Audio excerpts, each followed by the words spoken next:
This world, there's one man who refuses to follow the script. We have rules here, you know that. And if you don't follow the rules, then what are we? One man stands tall in the face of adversity. But it ain't about how hard you hit.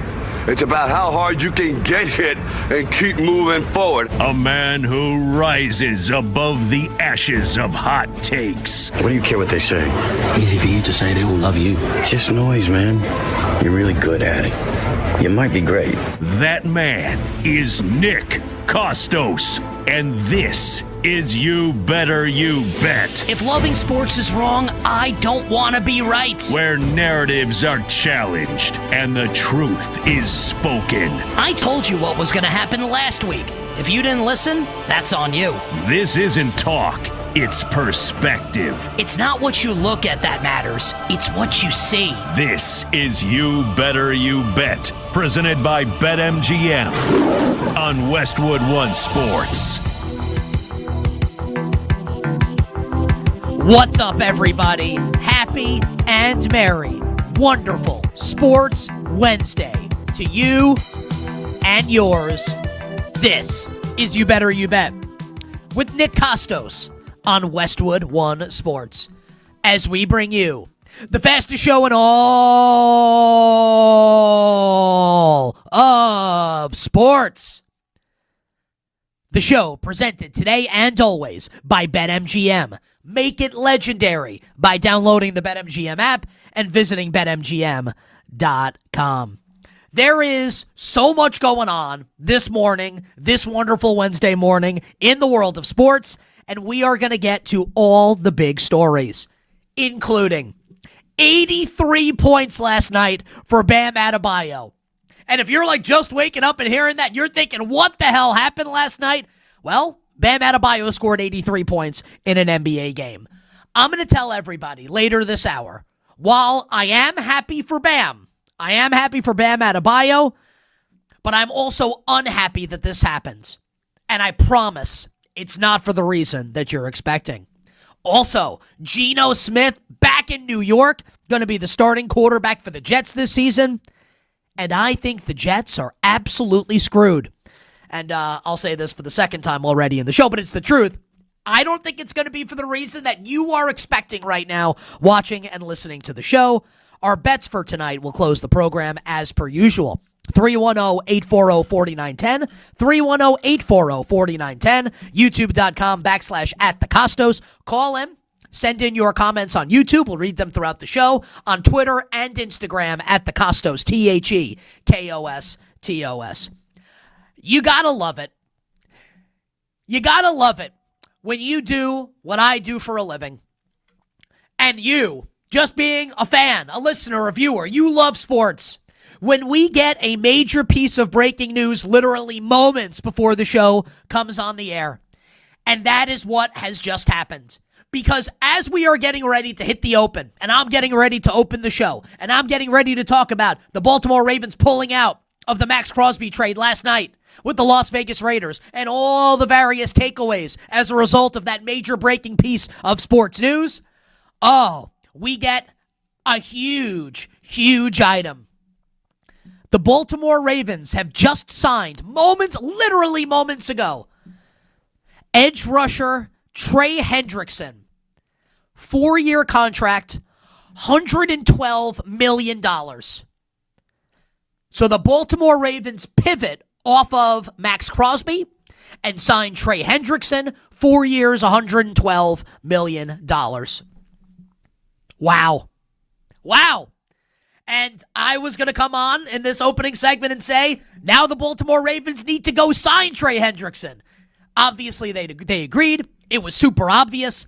If you're not going to get Maxx Crosby, you have to go out and get Trey Hendrickson. So I absolutely, and by the way, Tyler, I have to, I think, re-record some of the Odyssey Sports Minutes that I did before the show, because some of them are about the Ravens here, not knowing that they were going to get Trey Hendrickson. And we'll start from the Ravens' perspective now. We'll talk about the Raiders. We'll talk about Maxx Crosby. But this now becomes a Baltimore Ravens conversation to start the show. Because last night, when this news broke that the Ravens were, in the Raiders' words, backing out of the trade, once that happened and people are criticizing the Ravens, and Tom Pelissero of NFL Media tweeted that one GM texted him, "This is bull crap," except used the different word for it, everyone starts piling on the Baltimore Ravens. And my opinion was in that moment, like, we have no idea the knowledge the Ravens have about Maxx Crosby's knee. And they flunked Crosby on the physical, and the reports from Diana Rossini and Adam Schefter this morning basically said that the short-term prognosis for Crosby's knee coming off the meniscus, short-term is good, but long-term they had some questions. And maybe the Ravens did get cold feet. And maybe the Ravens jobbed out the Las Vegas Raiders in this instance. We may find the answers to those questions. We may find out the truth. Maybe we won't ever find out the truth. I was willing to give Baltimore the benefit of the doubt, though. Not a stupid organization.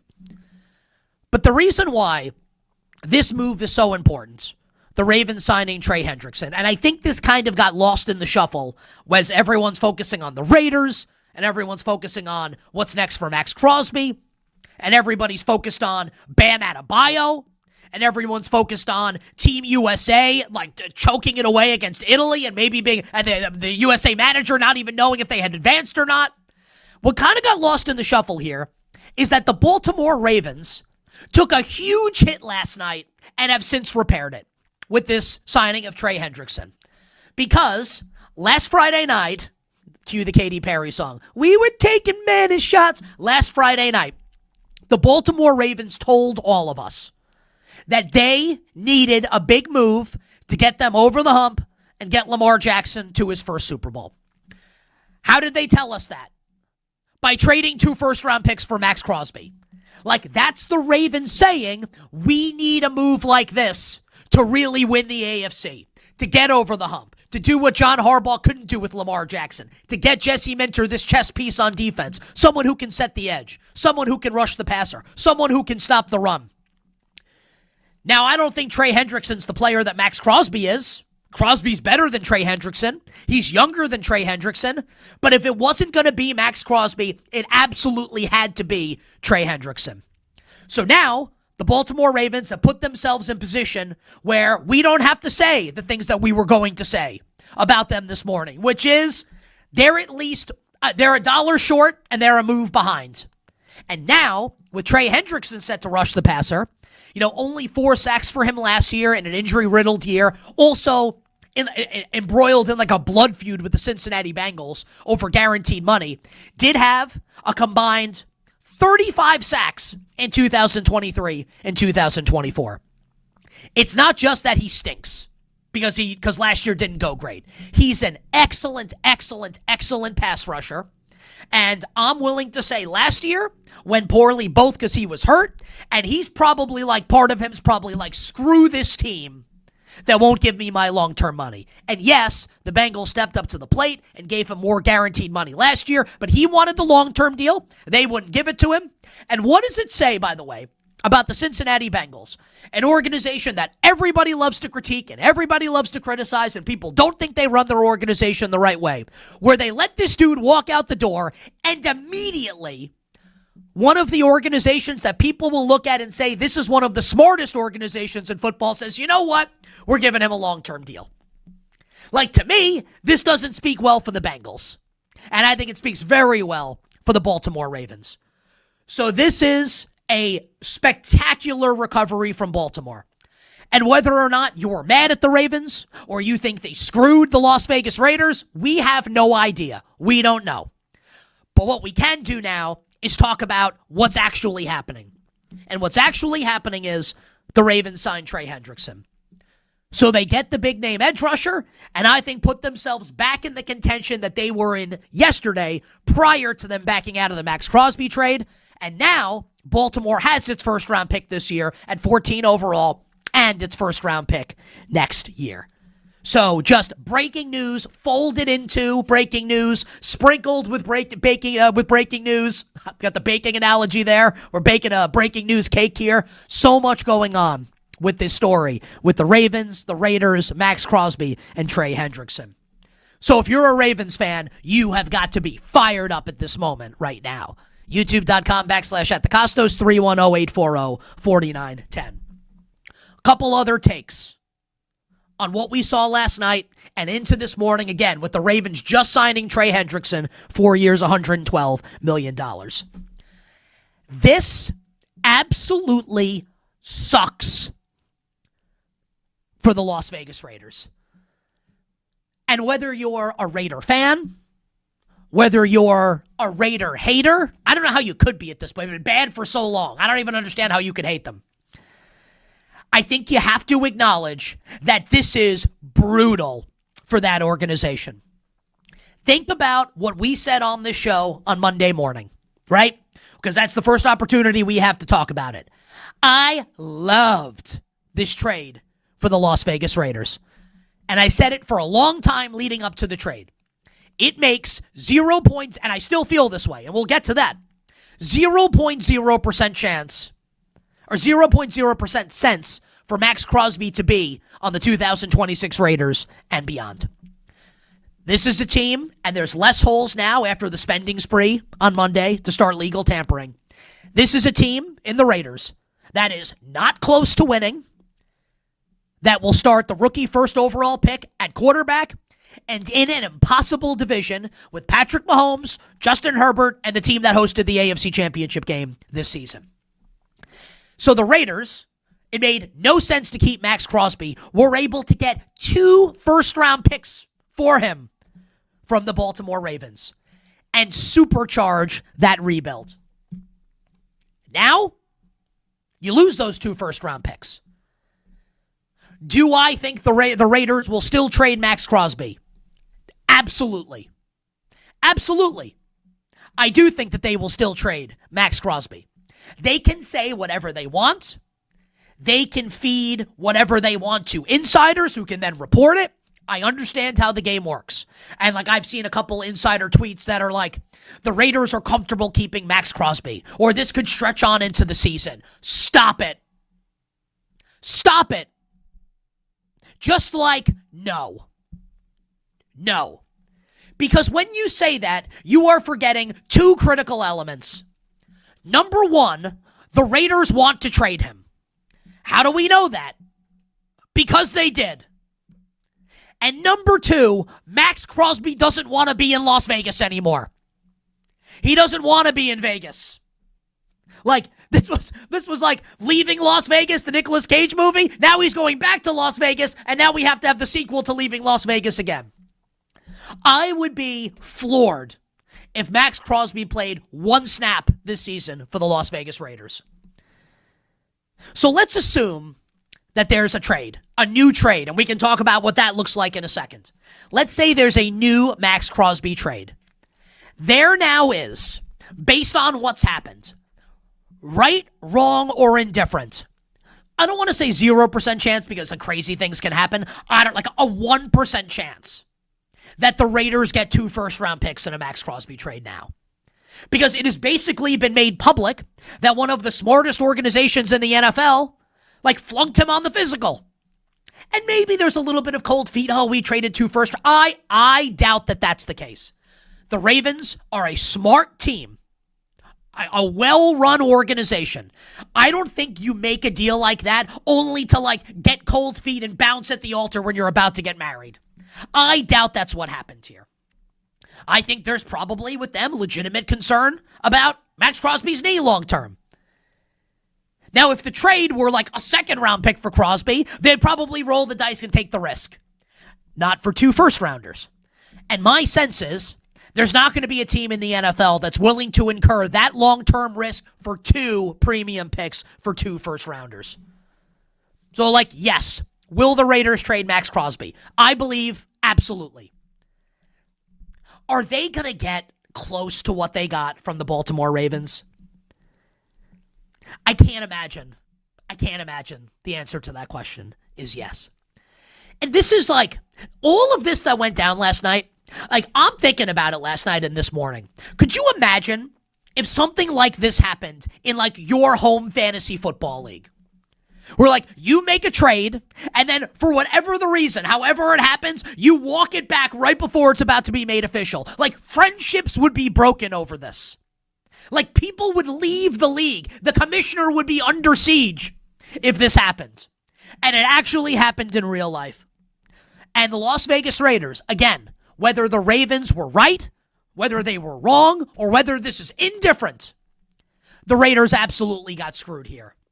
And if I were a Raiders fan, I would be very, very upset today. And you have a right to be very, very, very upset. The final thought here on this for right now, and again, if you missed the breaking news to start the show, the Baltimore Ravens pivot away from Maxx Crosby. They walked back the Crosby trade last night. They flunked him on the physical. This morning, moments ago, signing Trey Hendrickson, 4 years, $112 million. If you are out there listening or watching this show, and you are a fan of a team that could be in the Maxx Crosby sweepstakes, and look, I know that the Dallas Cowboys have floated out there. We're not interested. Okay. We'll see about that. The Cowboys. The Bears. The Eagles were rumored to be on Trey Hendrickson. The 49ers. Mystery Team A. Mystery Team B. If you're a fan of a team, and Maxx Crosby can help your team, and you think it's realistic, guess what just happened? This is if you really like a pair of sneakers and you don't want to go on StockX and spend 3 times what the retail price is, which is what the Ravens did, right? Now, as a result of what's happened, now you only have to pay retail. Now, Foot Locker just put them on its website and you can get them for retail. There will be a Maxx Crosby discount. It is not possible for there not to be a Maxx Crosby discount. Can the Chicago Bears make it happen? Is there a scenario where the Dallas Cowboys now bring in Maxx Crosby at a lesser price? And just to the people that want to say, well, the Ravens flunked him on the physical, why would another team pass him? Just consider how life works. If the price for Crosby, again, let's say it's 1 first-round pick. Let's say it's 2027's one that Baltimore dealt. Not this year's, because they could use that to try and win this year. Let's say it was 2027's one. Do you think the Ravens would have just kept him? Knowing that the short-term prognosis is good? I think the answer is probably yes. I think that answer is probably yes. There is going to be a team or teams that are going to look at this Maxx Crosby situation, even if the long-term prognosis is iffy for his knee, and they'll be willing to roll the dice. It just won't be for 2 first-round picks. And that absolutely, absolutely sucks. It's terrible. It's awful for the Las Vegas Raiders. The guy that's probably laughing the hardest right now, Trey Hendrickson. Cincinnati wouldn't give him that long-term security. Well, let me stay in division and now terrorize you twice per season. You know who's probably pretty upset at this exact moment in time? Joe Burrow. Unless he's waking up and, looking at Jessica Alba. 310-840-4910. What do you make of the situation with Trey Hendrickson, the Raiders, and the Ravens? 310-840-4910. YouTube.com/@thekostos. YouTube.com/@thekostos. Wow. A lot of love breaking news to kick off the show. Coming up next, 83 points last night for Bam Adebayo. I'm going to tell you why it made me sad watching the fourth quarter of the Heat Wizards game last night. And it's not going to be for the reason you expect. That's coming up next on a Wednesday. You better you bet. Westwood One Sports with Nick Kostos. Presented by BetMGM.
Here's a blitz. Cowboys pick it up. Prescott is protected. Now Crosby gets in, and the ball is out.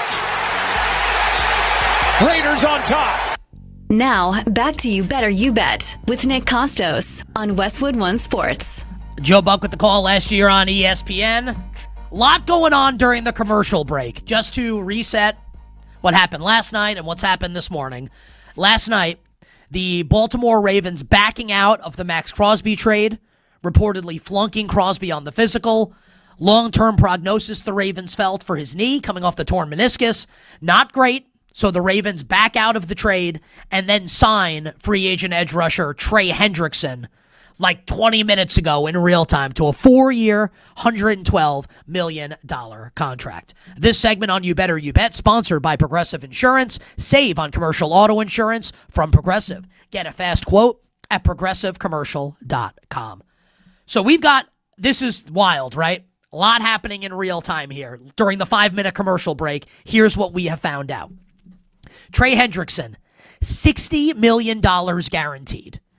So just to reiterate this, the holdup with Hendrickson and the Bengals for years, plural, was guaranteed money.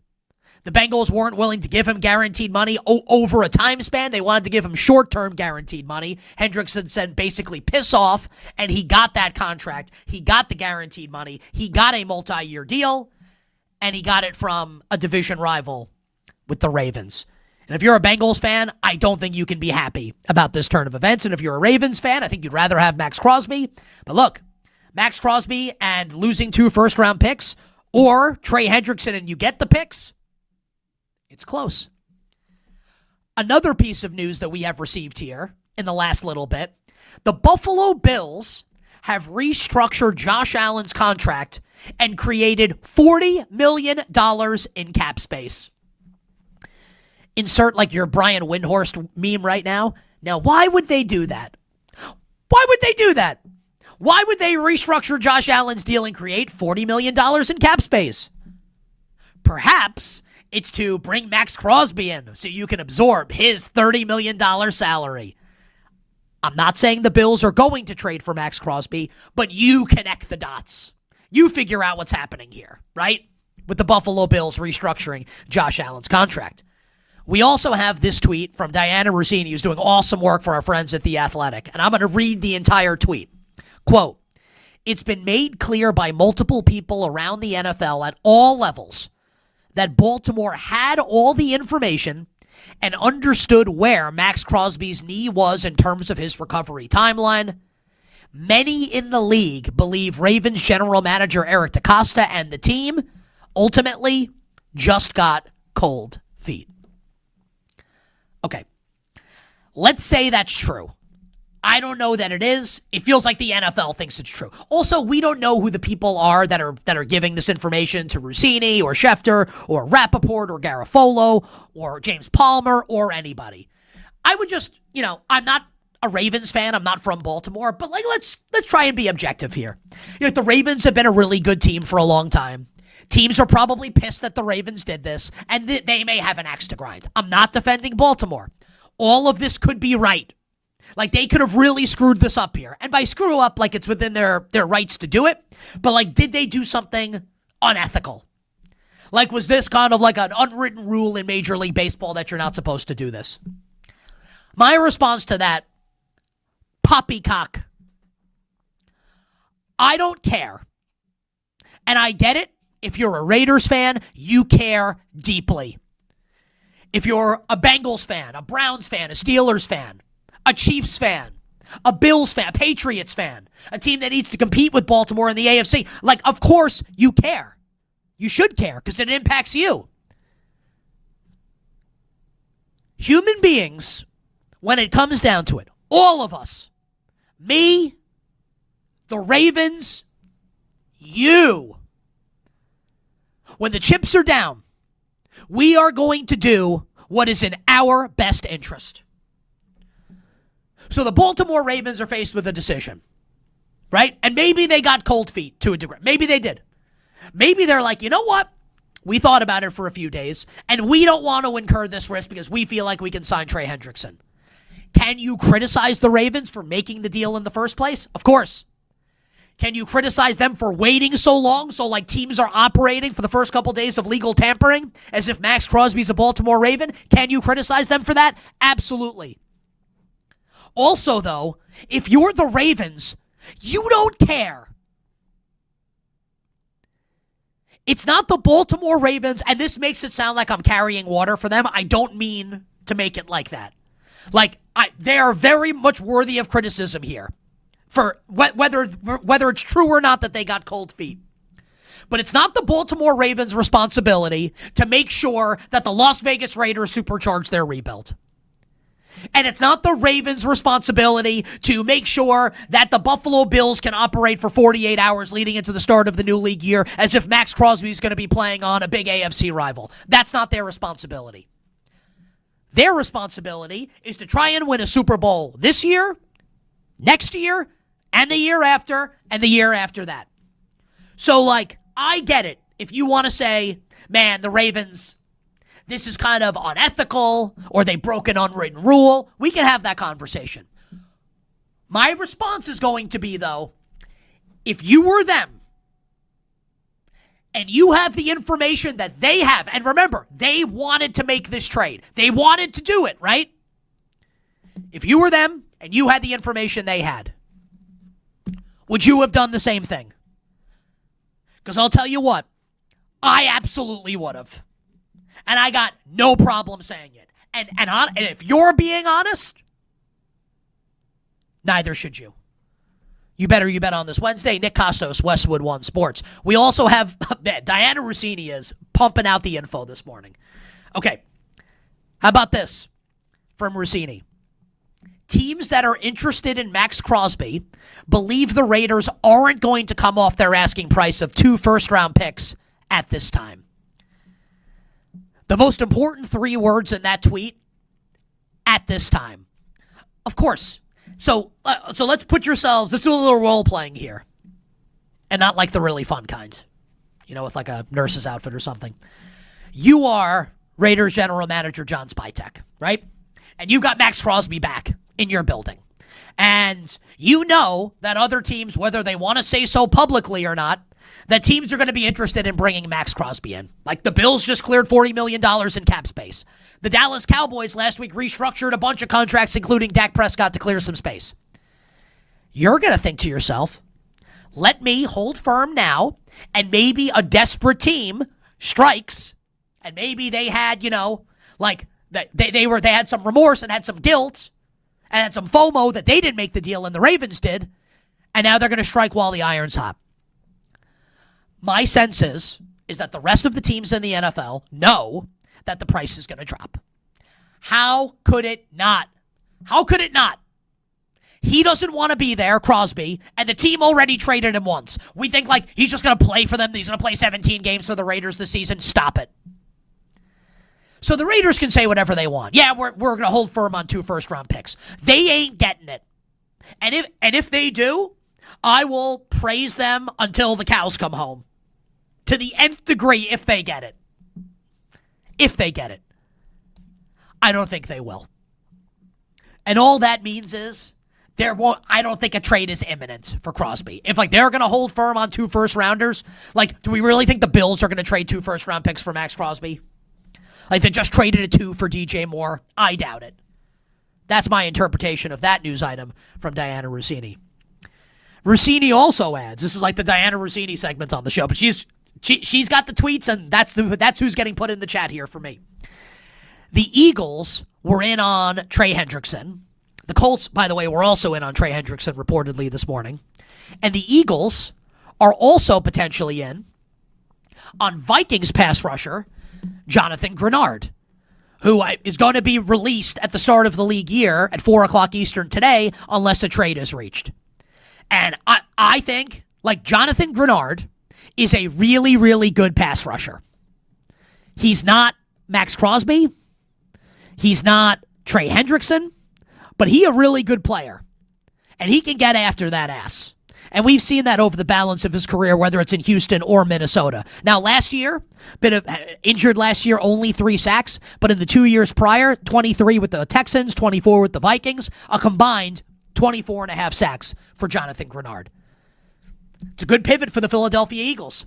If they don't want to pay the asking price for Maxx Crosby, then go and trade a mid-round, because Grenard's getting cut otherwise. Like, the Vikings are going to release him. So you could probably get him for a song. Honestly, that's a bit of business that more teams should be looking to make. Trading for Jonathan Grenard. And this is just typical, like, Howie Roseman's really smart. So if that happens, we will praise that trade for Howie Roseman and the Philadelphia Eagles. It's last note in this segment, just while we're having NFL breaking news. And we'll talk about Bam Adebayo on the other side. Adam Schefter of ESPN tweeting, the NFL is looking to play a game on Thanksgiving Eve this year. To which I say,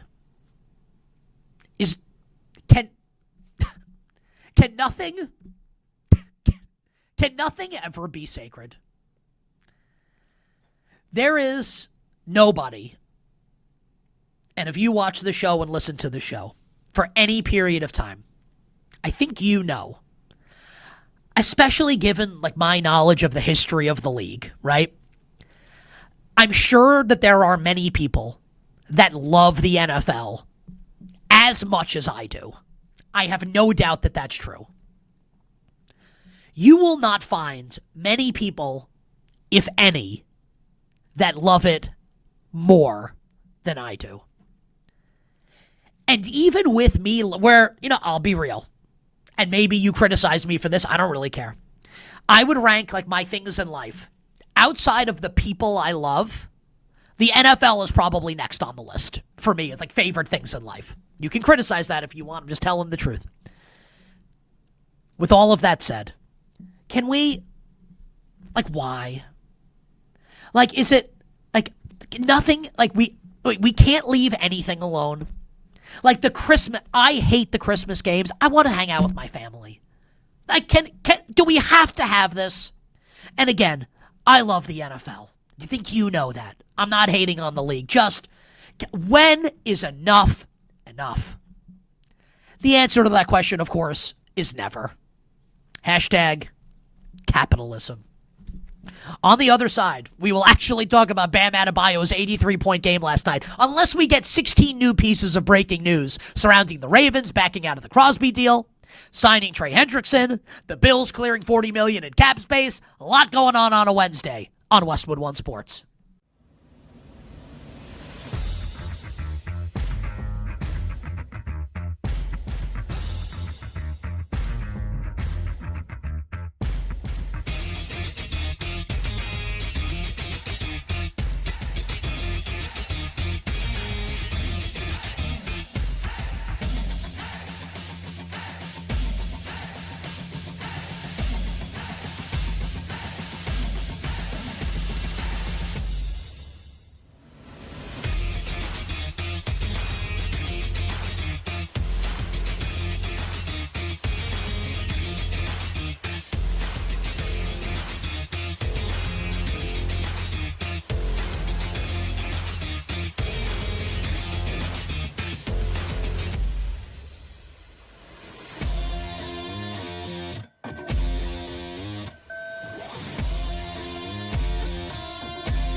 We feel your joy.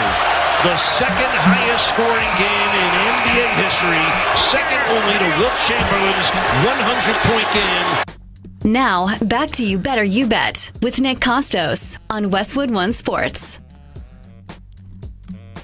FanDuel South, courtesy of the highlight last night, as Bam, wow, what a sentence this is. Bam Adebayo, not Anthony Edwards, not Shai Gilgeous-Alexander, not Luka Doncic, hell, not even Tyler Hero. Bam Adebayo, 83 points against the Washington Wizards, the second highest scoring game in the history of professional basketball. We'll talk about it in a second, but there's no better place to be during March matchups than Las Vegas. And this year, college basketball fans can win a VIP trip to the Court of Legends event featuring the Cavender twins. Simply place sports bets, and your position on the leaderboard will determine if you win one of the 25 grand prize packages. Just sign into your BetMGM account, opt into the promotion, then start placing sports bets of at least $10 to climb the leaderboard. Make this March one to remember. Join the Court of Legends leaderboard so you can make it legendary.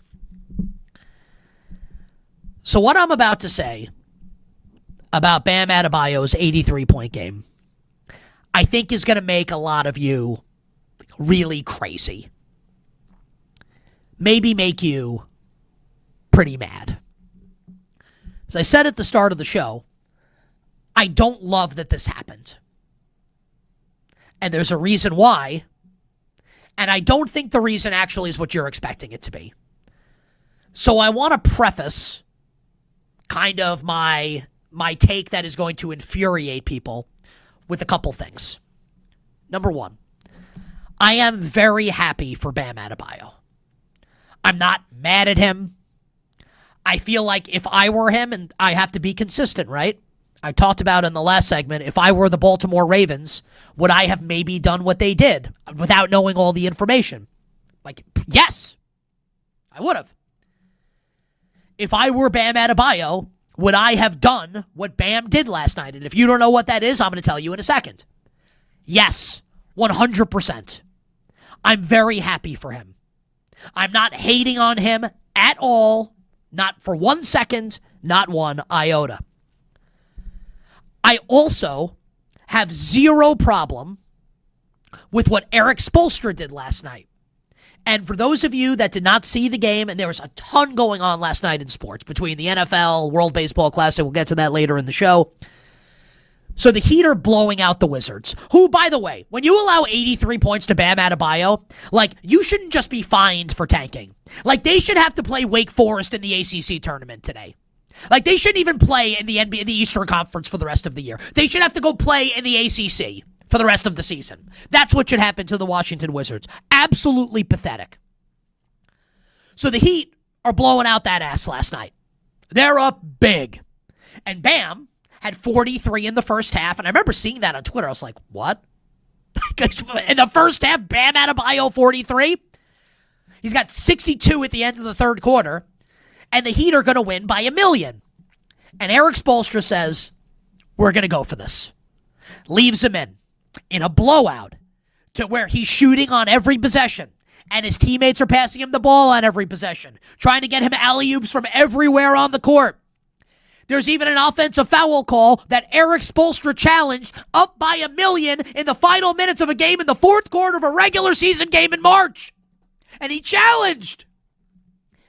And I love it.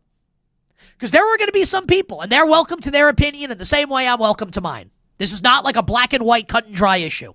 But there are going to be people who are going to say, Bam didn't do it, to use this word again, ethically. He didn't do it like Kobe did it. Bam shot 43 free throws last night. Kobe, in his 81-point game, attempted 46 shots from the field. Bam, 43 free throws. So there will be people that are going to say, well, Bam's 83 is not as impactful or as meaningful as Kobe's 81. And they're going to criticize Bam, and they'll criticize Spo, and they'll criticize the Heat, and they'll tear down hashtag Heat culture as a result. I don't want to do any of that. You bet on this Wednesday. Nick Kostos here with you. YouTube.com/@thekostos, 310-840-4910. The reason why I didn't want it to happen, and I'll kind of take you through the timeline of events. So as it really starts to get, we're late in the game, and he's in the mid-70s, and then it's 77. I'm thinking, he could get to 82. And it kind of hits me, right? Kobe's got 81. And look, Wilt had 100. None of us saw it. I'm not saying it didn't happen. But, I think for us, right, people of a certain age, I turn 43 later this year. You could be older. You could be younger. I think it's kind of, for us, it's Kobe's 81-point game. And I know Wilt scored 100. I understand that. But again, think about it. For us, it's kind of Kobe's 81-point game. And I found myself hoping, it's not like I want him to get hurt. He scores 77. It's unbelievable. 78, 79, 80. I wanted it to stop there. I didn't want him to tie Kobe. I didn't want him to best Kobe. And the reason why, I want to say it's personal to me, but I think some people will agree with this. I think most won't, but some will. It's because Kobe's no longer with us. It's because he died. And the day that Kobe Bryant died, it was early 2020, prior to COVID. I remember thinking, he got out at the right time. I say that, obviously, tongue-in-cheek. But I remember where I was when I found out, when I got texted, and it's this helicopter crash. People think it was Kobe, and you think, there's no way it's Kobe Bryant. And then you find out, not only was it Kobe, but one of his daughters was in the helicopter also. And I used to think, and I certainly think it more now, especially being a father, and I have a daughter. I think sometimes, and this is kind of messed up, and I try not to put myself in a headspace like this, but you're Kobe, and the helicopter's going down, and you're looking at your daughter, and you're both going to die. And I think about that sometimes. And how horrifying. This is why I don't watch horror movies. Because real life is way scarier than whatever's in the movies. And I think about that sometimes. I am not, and have never been, a Kobe Bryant stan. Because that's what I get accused of being when I say things like this. I am not a Lakers fan. I hate Phil Jackson as growing up a Knicks fan. I rooted against all the Kobe Shaq teams. The only time I ever rooted for the Lakers was when they played the Celtics in the NBA Finals, because I'm a New York sports fan. That's it. Otherwise, I never rooted for the Lakers. If Kobe were alive, I'm not saying that, I'd be yeah, screw Kobe. I'm not saying that I would feel that. I can't imagine why I would feel that way. But I probably wouldn't feel some type of way about this. And I acknowledge, you may think it's, immature for me to say that. And it might be. But, I'm the one with the microphone giving you an opinion. It's the fact that Kobe's not here that I guess I have to say out loud that I didn't want anyone to best his 81 points. Because he's not here. And I think it is a crying shame that he's not. And it's one of those things where, as a sports fan or just as a human being, you think about it sometimes. You're I can't believe this happened. I can't believe that actually happened. And, I always want to be honest with everybody. I actually kind of dislike the fact that I have turned an epic Bam Adebayo achievement into kind of a postscript on Kobe Bryant. But that's how I feel. I'm happy for him. I think it's awesome that he did it. I would have done the same thing. And look, remember Kobe's final game where he scored 60 against the Jazz? Was that ethical basketball? Was he shooting every single shot? Were his players trying to get him there? Were his teammates trying to get him there? Coach trying to get him there? Of course. Like, did Brett Favre take a dive for Michael Strahan when Strahan broke the sack record? Did Russell Westbrook, chase rebounds to try and average a triple-double for a season? This happens in sports. I'm cool with it. And Bam seems like a great guy, and Asia Wilson's there supporting him. How do you not like that? And by the way, the Heat won their 6th straight game last night, and we'll talk more about that later in the show, that they are percolating a little bit.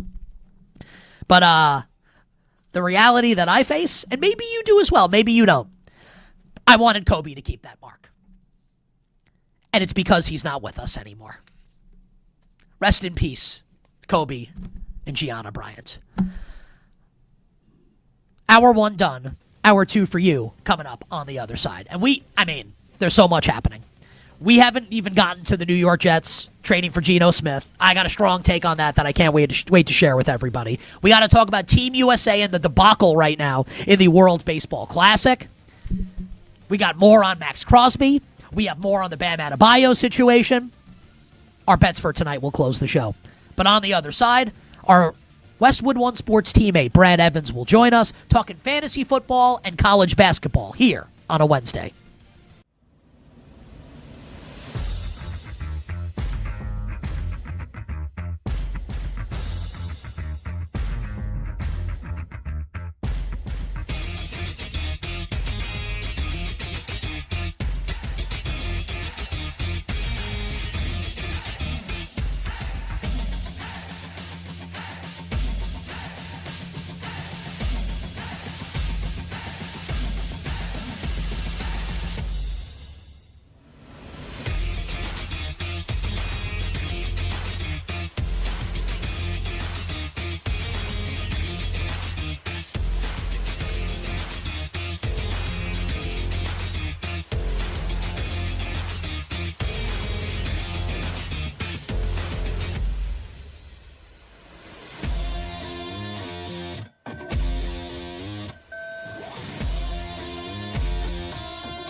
in the business are on You Better You Bet with Nick Kostos. Hey, this is Joe Buck, and you have done it. You have found it. You are listening to You Better You Bet. Great decision.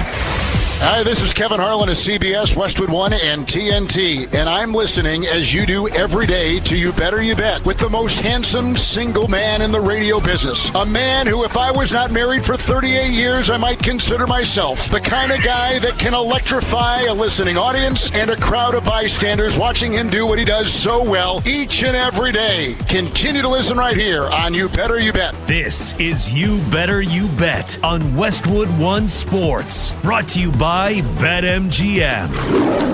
The wonderful Sports Wednesday edition of You Better You Bet rolls on. Nick Kostos, our crew, soon to be joined by Brad Evans and you on Westwood One Sports. Man, this is one of those days where you do what I do for a living, what Brad does for a living, content manna from heaven. Just here's first hour of the show. Maxx Crosby, Ravens pulling out of the deal. What are the Raiders going to do next? We get the answer to what's Baltimore going to do at 8:58 a.m. Eastern right before we come on the air, signing Trey Hendrickson. Gave you all my thoughts on the Ravens. Talked about what's next for Maxx Crosby. And I think that we will see teams start lining up for Crosby once the Raiders lower their asking price. So that's a huge topic for the show today. We'll do more on it next hour and next segment when Ross Tucker joins the show. And we ended the hour talking about Bam Adebayo's 83-point game last night and why, while I'm happy for Bam, it made me sad that someone scored more points than Kobe's 81. And the reason may sound hokey to you, and that's okay, but I'm being true to myself. It's because Kobe's not with us anymore. I didn't want to see it happen. You can call me a hater if you want. I'm willing to wear the scarlet letter H because I know in my heart that that is not true. And here's what I think you know about me, our audience. If I were hating, I would tell you. Always tell the truth on this show. Our bets for tonight will close the program at the end of the 11 o'clock hour Eastern time. But joining us right now, and he will be joining me on a number of special shows for the NCAA tournament, just like we did last year. He is the co-host of BetMGM Tonight on Westwood One Sports, weeknights from 6 to 11 p.m. Eastern Time, a bracketologist, a fantasy football expert, and a hell of a nice guy.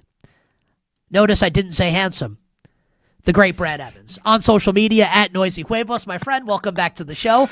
It's Wednesday, right? It's a hump day, mi amigo, and yes, I have a highly punchable face. All right, so we will get into college basketball with Brad. We'll talk some A.J. DeBonza, talk some Duke, talk the NCAA tournament in a moment. But Brad, you've been covering the National Football League forever, fantasy football analyst forever. You do a great job covering both on your website, The Gaming Juice, thegamingjuice.com. So I want to get your thoughts on a bunch of news items from this week in the National Football League. And let's start with Trey Hendrickson, who signs with the Baltimore Ravens this morning. Your thoughts on the Ravens now as we continue our march towards the NFL draft. Holy mackerel, what a pivot point. This was obviously brewing behind the scenes over the last 24 hours. At least that's what we know so far, as apparently they weren't really thrilled with the return price that they had to shell out and the 2 first-rounders there from Maxx Crosby. So they end up signing Trey Hendrickson on the dotted line. And, of course, chaos ensued. If you listen to BetMGM Tonight with myself and Pat Boyle last night, that went down in real time on the show, and we were trying to address it on the fly, and it just prompted a number of questions. But Baltimore got their guy. Trey Hendrickson, one of the supreme pass rushers in the league, staying in the division. Joe Burrow is going to have to face his former teammate, not once, but twice in the same year. Going to be collapsing a lot of pockets. Not a great run stopper by any stretch of the imagination, but that is not his primary gig. His is to create chaos in the pocket, and he will certainly do that. So the Ravens will, applied the necessary ointment immediately after the Maxx Crosby deal fell through, and they got an extraordinary pass rusher in Trey Hendrickson. So for those of you in fantasy circles, because it always comes back to fantasy eventually, team defense, I know we don't like to spend robust cash on it or draft picks,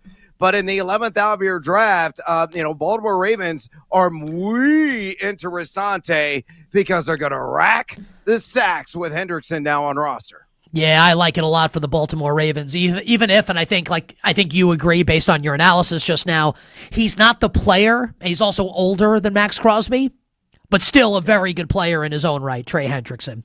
So here's what I want to do now, Brad. I want to hit you with rapid fire. Give me like 30 seconds on each of these. And this is not just like real life football takes, but everyone plays fantasy football. Brad is a fantasy football expert and has been for a really long time. So I think his opinions will go noted here on a bunch of the signings that we saw this week in the NFL. Brad, what is your thought on Kenneth Walker III signing with the Kansas City Chiefs on Monday? I'm aroused. I will say that. Kenneth Walker III is finally going to be unleashed. I think he's going to get anywhere between 70 to 75% of the opportunity share. He's going to have a career year in Kansas City, a lot of light fronts, and a guy that is a break tackle machine. Folks, he was number 2 in missed tackles forced, trailing only Bijan Robinson in that category last season. To the moon on Walker III. He's going to be a top 10 running back in fantasy this year. Yeah, I think, and I said this earlier in the week, but I think you're better at this than I am.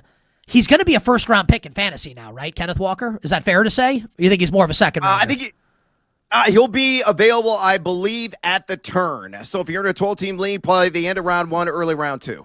All right, what about Mike Evans and his fantasy outlook, real-life outlook this year for the San Francisco 49ers? My cousin, Mike Evans, still, I know he's a little bit long in the tooth, on the wrong side of 30, but got plenty of gas left in the tank. Is it going to be another 1,000-yard season? I would say pump the brakes on that belief. Maybe around 70 catches, 900 yards, 6 to 8 touchdowns. Certainly can get that done. He's still a pretty damn good receiver down the field. Gets those extraordinary chunk gains on occasion, and is a certifiable weapon inside the red zone. And ain't he so pretty? Is one of the more accurate passers in the pocket. So I like Mike Evans as a borderline WR2, WR3 in fantasy this upcoming season. You know what I think is so interesting, Brad? And I think I've kind of been guilty of this. The Patriots yesterday signed Romeo Doubs to a free agent contract, right? The former Green Bay Packer signed him to a 3-year deal. And I think a lot of people are kind of, shrug emojiing it, kind of rolling their eyes a little bit. Romeo Doubs was very good last year for the Green Bay Packers. Now, I'm not going to insinuate that Doubs is like the wide receiver one, the alpha for New England now. I still think they need some help at that position, maybe still try and work out a trade for A.J. Brown. But I think Doubs is going to be someone that's undervalued by the fantasy community, and I think real football fans, I kind of feel like overlook him as well. What do you think about Romeo Doubs to the Patriots? We saw that yesterday. Totally concur with your point of view. I think he will be the main man, the primary WR1 in that offense. It's an upgrade over Stephon Diggs. He's younger, he's versatile, and a guy that just really excelled in a lot of key advanced metrics. He was number 22 in average depth of target. He was number 12 in total red zone targets last season. Number 30 in yards per route run. Had a 110.1 passer rating when targeted, and he was number 25 in fantasy points per route run. Like Mike Evans, I think he's going to be teetering on that wide receiver 2, wide receiver 3 line in 12-team leagues, and somebody you're probably going to get at a wide receiver 3 price. So go the extra mile and get Romeo, wherefore art thou, Romeo. He's going to be on a number of my rosters this year. Yeah, I was going to say, wherefore art thou, Romeo, in my wide receiver 3 spot or in my flex spot, and probably in a bunch of fantasy leagues. Okay, 2 quarterback notes here. Number 1, the Dolphins are going to be bad this year, right? But being bad on the field doesn't necessarily mean that Malik Willis can't be an amazing fantasy football asset because he's going to run for 1 billion yards, right? So your thoughts on Malik Willis as the QB1 in Miami? And I'm going to project this a little bit. And Brad, if no one has said it to you already and to you, the people watching and listening, allow me to be the first to say, Happy New Year. Because at 4 o'clock Eastern today, it's the new league year in the NFL. Kyler Murray is going to be released by the Arizona Cardinals. My guess is that by the time I hit the air tomorrow morning at 9 a.m., and maybe while you and Pat are on the air tonight, I'm betting Jim tonight, that Kyler Murray will be a Minnesota Viking. So your thoughts on Malik Willis with the Dolphins, and what happens if Kyler Murray signs with Minnesota? Yeah, addressing Malik Willis, I agree, man. He is going to be, probably a back-end quarterback 1 in 12-team fantasy drafts because of that duality. He's got a lot of spring of the step, and he is greatly improved in his accuracy. Thank you, Green Bay Packers coaching staff. A guy that was extraordinary inside the red zone last season, completing 62.5% of his attempts. He was a guy that was number 1 among qualifying quarterbacks in adjusted completion percentage. Got Jalen Waddle there. I know Devon Achane has been in the rumor mill, but right now still on the roster. He's got some weapons. They're going to add some additional guys. I will also go the extra mile to acquire his services because of the all-around contributions. Meanwhile, for the artist formerly known as the Dachshund of the Desert, I agree. He is going to be in the land of 10,000 lakes. Justin Jefferson finally going to have a somewhat competent quarterback. A lot of people panning and unfairly Kyler Murray, but he was top 10 last season when he was on the field in 5 games in adjusted completion percentage and pretty damn accurate in the red zone in his own right. Doesn't run as much as he used to, but he's a guy I think will be just a half a step below Malik Willis in overall statistical output, assuming he lands in Minnesota. So, again, I think he's going to be a borderline QB1 in 12-team fantasy leagues. All right, you bet on this Wednesday, Westwood One Sports. Nick Kostos joined by Brad Evans of BetMGM tonight. We are, of course, presented by BetMGM. All right, we got about 7 minutes left, Brad. I have 3 college basketball topics for you, and Brad is amazing with college hoops, watches it basically obsessively all season long. TheGamingJuice.com for all of Brad's bracketology and musings on college basketball, in addition to the show. So, first one for you. For people that missed this yesterday, and I've said that a few times, just because last night was such a bananas night in sports, as you know, you and Pat being on the air. A.J. DeBonsa, who might go number 1 overall in the NBA draft, he'll either go 1 or 2 along with Kansas's Darren Peterson, just really casually drops 40 points as BYU wins and covers against Kansas State, setting up a matchup in the Big 12 tournament today against West Virginia, where I think I'm actually going to bet the Mountaineers to cover in that game. But my question for you, given that BYU has a guy in DeBonsa who's capable of rolling out of bed and scoring 35 on any given night, and we know Richie Saunders is out for the season for BYU, what, Brad Evans, do you believe the NCAA tournament or Big 12 tournament upside is for BYU? Their upside is a first-round knockout in the NCAA tournament. I don't think they're going to win a single game, and I know A.J. DeBonsa is incredible. He is in the conversation for number 1 overall pick in the NBA draft, and for all the right reasons, but the supporting cast is lacking. They lost Richie Saunders, obviously that ACL injury, and that changed the calculus. The biggest issue for BYU, they can score. They can get downhill. They can still hit outside shots. Wright has been great accompanying DeBonsa, but they don't have a consistent third scorer, and they're not playing a lick of defense outside the top 300 in all of college basketball the last 30 days in effective field goal percentage defense. That will lead to their undoing. And if you want another bet today against WVU, and I agree with your perspective of the Mountaineers, just bet the over in the game. Defense is going to be highly optional in that Big 12 conference tournament showdown. Yeah, so right now, and I'm just trying to get this information here. So BYU right now is a 4.5-point favorite against West Virginia. So that number's down from where it was earlier this morning. It was 5. The total in the game, 142.5. That's a 7 o'clock tip, around 7 o'clock tonight. And for those interested, A.J. DeBonsa's points prop for tonight, I mean, it's 25.5. It's like the over is the biggest sucker bet of all time. I like West Virginia to cover. I might bet the over on DeBonsa. I mean, how can you resist? Yeah, and I guess that's well, because you might lose. Okay, let's talk about Duke.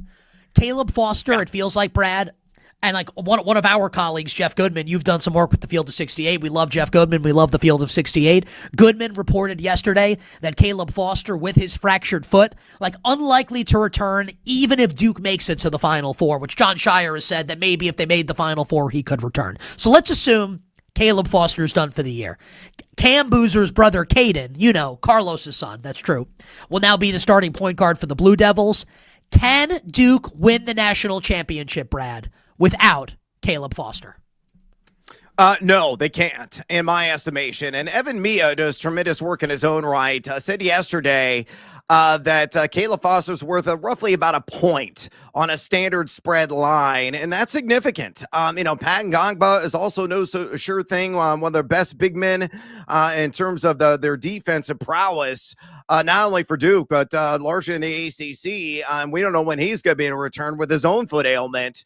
But yeah, they don't have a lot of depth, and they don't have very strong guard play outside of Foster, who is shooting 40% from way downtown. You go to Boozer, Cameron's brother, and Caden, and he's shooting south of 30% from distance, and he's not nearly the distributor that Caleb Foster is. So yes, it changed the mathematics of the overall outlook for Duke. I still think they are a Final Four caliber team, but if you want to go straight chalk, homie, assuming they are the number one of ones in your bracket pool, you might want to think about that and take it elsewhere, because I don't think Duke is going to cut down the nets. Just a catastrophic and devastating injury at the most inopportune time. And that's what's fascinating, right? We have so many different experts, people whose opinions I respect, that have different opinions on this. Like, Brad, you're the first person that I've heard say, and doesn't mean you're wrong or right. You could be right, that you don't think they can win now without Caleb Foster. It is going to be a fascinating subplot, not only this weekend in the ACC tournament, but obviously moving into the NCAA tournament next week. Final question for you. We have about 2 minutes to go. And just so everyone knows, I asked Brad this question a couple hours ago. I texted it to him because just so I don't want to spring this on him because it's a little complicated. So for our listeners and viewers, right, we've been talking for a while about the 4 top teams, and would you take the 4 teams or the field to win the tournament? And maybe not Duke now, right, with Caleb Foster out, but Duke, Arizona, Michigan, and Florida. Brad does bracketology. Brad is a bracketologist and does it on his website all season long at thegamingjuice.com. Brad, who are, in your opinion, the most dangerous 2 and 3 seeds that you have projected right now in the tournament? And what are, give me 1 or 2 nightmare scenarios or potential nightmare scenarios for the top teams of teams they might have to see in a regional final? We have about 60 to 90 seconds for the answer. All right, I'll go real quick here. My top seeds out of that group that have a chance to maybe blaze the trail of the Final Four and win a national title, the Houston Cougars. I know they've really struggled offensively, but such a unique defensive team with their extraordinary on-ball pressure, and Kingston Fleming's a premier guard, unlike the version last year that was a national title runner-up. Illinois, my ILL. They're the longest team in the country. Terrific guard play in their own right with Keaton Wagler, who is in the NBA lottery pick conversation. As long as they get hot from outside, don't face any quick guards early on. That's their kryptonite. They could reach Indy. And Michigan State, Fashizo Maizo, we can't forget about him. One of the best rebounding teams in the country. Terrific defensively. And they have a premier point guard, though a dirty one, in Jeremy Fierce. 3 seeds don't really excite me. Iowa State, Nebraska, Gonzaga, and Purdue, they all have their ills. And if there's any 1 seed scenario, whoever faces Duke, again, without Caleb Foster, I think Illinois, with their size, could really match up quite well against that team and their overall versatility with their bigs and trying to neutralize Cameron Boozer. And Houston's also a tough matchup just because of their ability to defend. Same goes with Michigan State. Michigan State, though, has more size than the Cougars, about the same amount of size as the Illinois Fighting Illini. Outside of that, Florida, Arizona, Michigan, they're the clear front runners. For all the right reasons, one of those teams, I believe, is going to win a national title this year, and my money is on the Florida Gators to go back-to-back. BetMGM tonight, weeknight, 6 to 11 p.m. Eastern. Brad Evans and our friend Pat Boyle on Twitter at Noisy Huevos, thegamingjuice.com. My friend, appreciate it. Stay well, and I will talk to you a lot during the NCAA tournament. Cal plus 150 on the money line. I'm out! The great Brad Evans here with us on You Better You Bet. Quick break. On the other side, we're talking all things National Football League with the great Ross Tucker here on Westwood One Sports.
It's Hendrickson. One play after nearly getting to him. This time he completes the deal. Now, back to You Better You Bet with Nick Kostos on Westwood One Sports. And CBS, courtesy of the call, Trey Hendrickson. What a wild, I don't know, has it been 12 hours? Like 15 hours, whatever, in the National Football League. Led the show with it. The Ravens backing out of the Maxx Crosby trade, signing Trey Hendrickson to a huge deal this morning. And the Las Vegas Raiders left, for now at least, holding the bag. Joining us right now to talk about it, and all things National Football League, one of our absolute favorites here on You Better You Bet, the host of the Ross Tucker Football Podcast. You can follow him on social media at Ross Tucker NFL. That, of course, is my friend, Ross Tucker. What's going on, my guy? Welcome back to the show. How are you?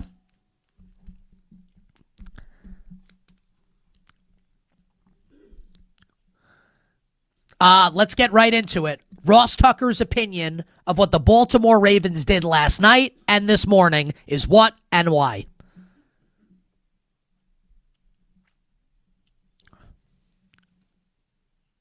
Ways with it. Well, there's a lot of different levels to it.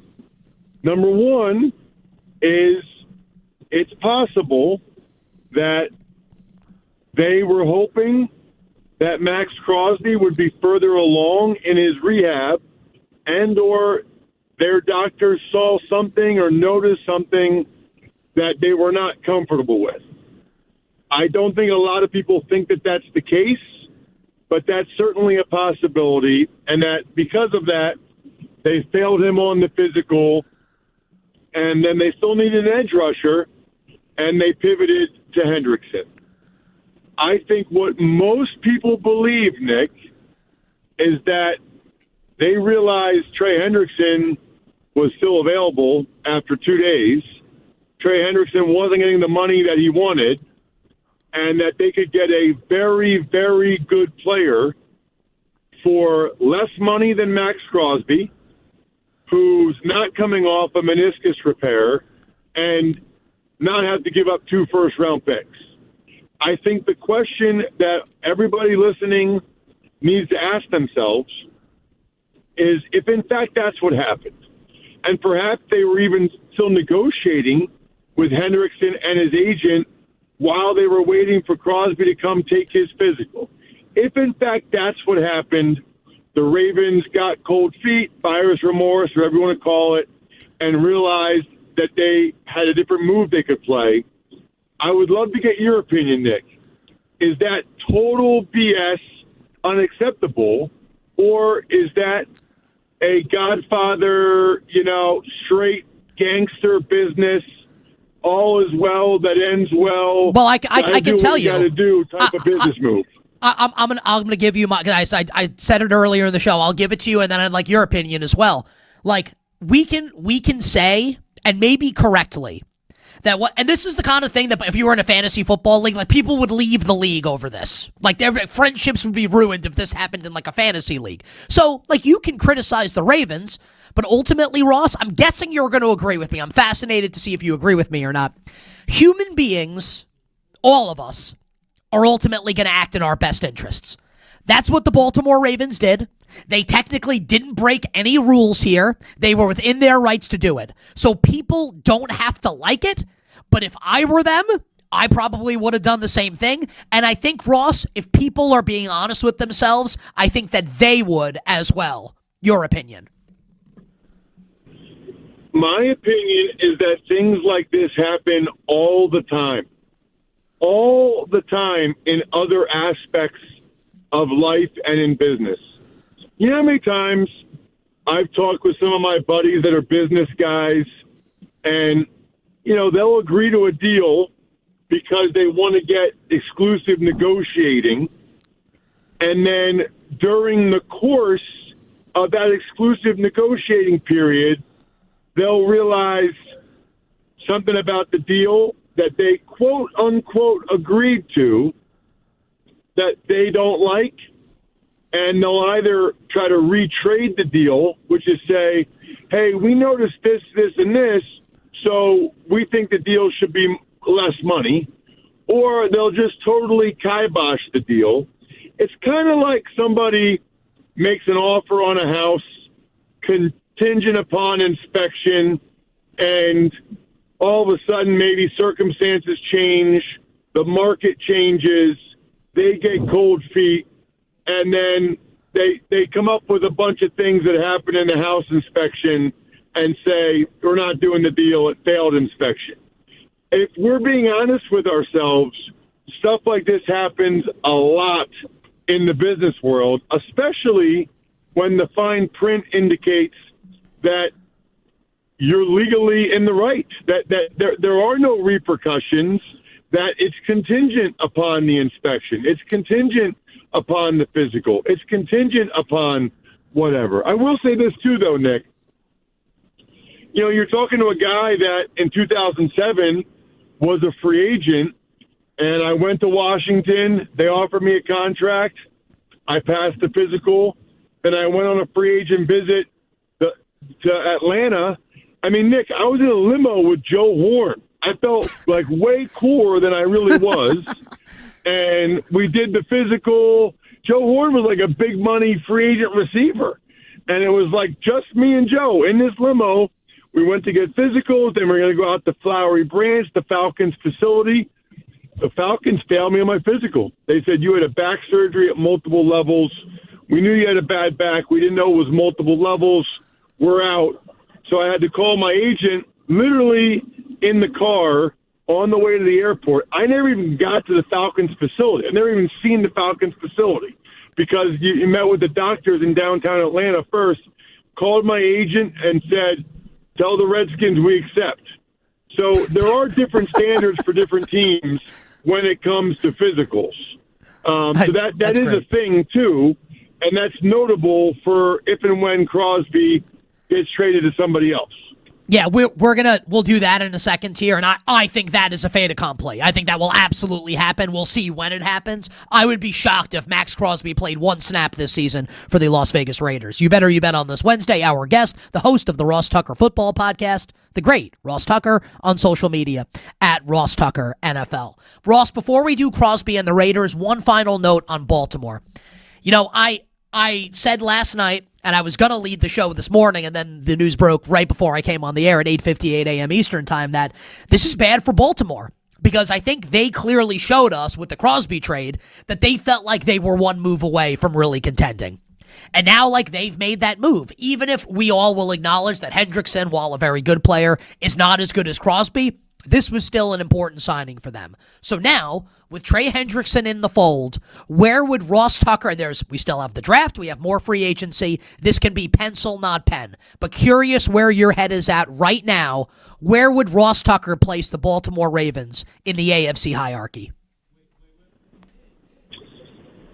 I'm high on them. I'm higher on them than a lot of people are. I think they're going to have a bounce-back year. I think Jesse Minter is going to be a good coach.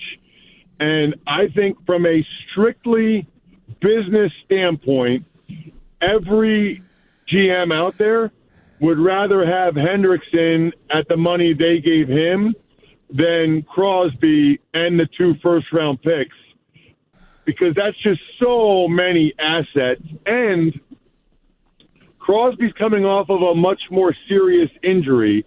The Ravens are historically good drafters. They have 4 compensatory picks, and they still have their first-round pick. You know, Hendrickson is not the run defender that Crosby is. You could argue, Nick, he's a better pure pass rusher, and I think that the Ravens are in a better spot now as a result. Yeah, I think we're going to get a Baltimore-Buffalo AFC Championship game this season with the 2 new head coaches in those cities, which is I think very interesting. Just to give this context, Jeremy Fowler is on ESPN, and Bill Zimmerman passing along the info to me. Jeremy Fowler hinting that Buffalo might have been the team for Trey Hendrickson if the Ravens had not swooped in. Remember what we said earlier in the show, that the Bills just cleared $40 million in cap space, restructuring the contract of quarterback Josh Allen. Maybe they're going to make a run at Maxx Crosby. And Ross, that's where I'd like to go next here, because I don't want to say I'm guessing you agree with me. Maybe you disagree. I think Crosby's going to get dealt. I think it makes no sense for the Raiders to keep him. The thing that sucks for them, I don't think they're getting 2 first. They can say they want 2 first-rounders. I can't imagine they get it now. What do you think is next now for the Las Vegas Raiders and Maxx Crosby? I think he gets traded. I think the question is the timing of the trade. Is it around the draft? Is it in July when he can pass a physical and teams are not taking on as much risk because the risk would be mitigated by him being able to pass a physical and feeling like they got past that part of it. I will say this. One of the funniest parts of free agency so far to me has been the Dallas Cowboys.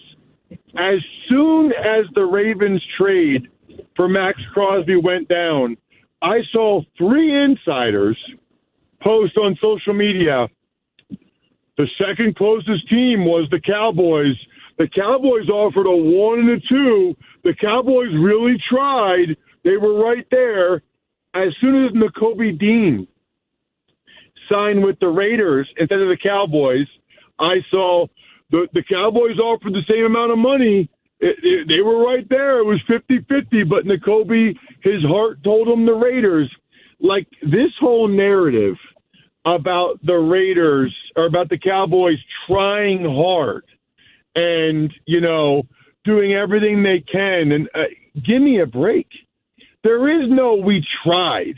There is no – the reason why I'm telling you this right now, Nick, is if they really wanted him and they are offering a 1 and a 2, then what's to stop them now? Rashawn Gary, bringing in Rashawn Gary for a 4th-round pick should not prevent the Cowboys from offering that exact same offer. My guess is that they won't because they didn't really want to get him in the first place.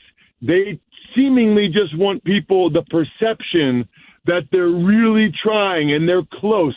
There is no close in pro football. You either get the player or you don't.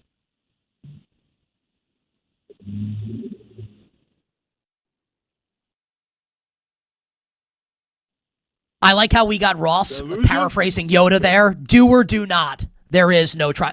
Listen, my microphone was muted just so people know. I have a cold and I was blowing my nose while you were giving that answer, and I forgot to unmute my microphone. It's great to be back here with everybody.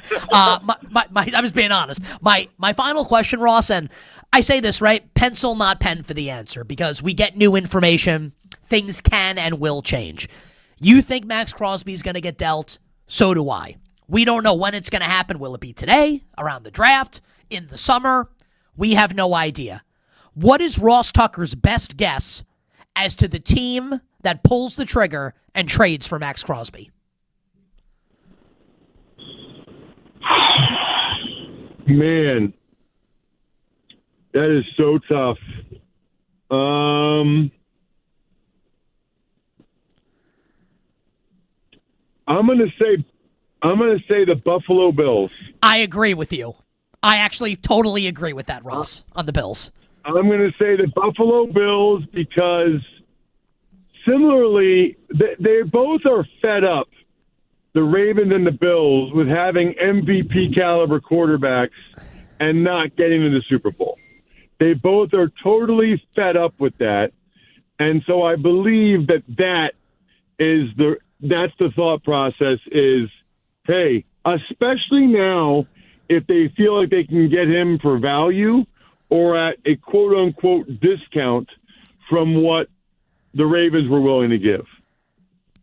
Like if you're the Bills and it's the 26th overall pick this year and like a 2, I know they traded the 2 this year for DJ Moore. Like you do that in a heartbeat. It's all about winning right now. And they just cleared $40 million in cap space by restructuring Josh Allen's contract. I agree, Ross, 100%. And we'll get you out of here on this.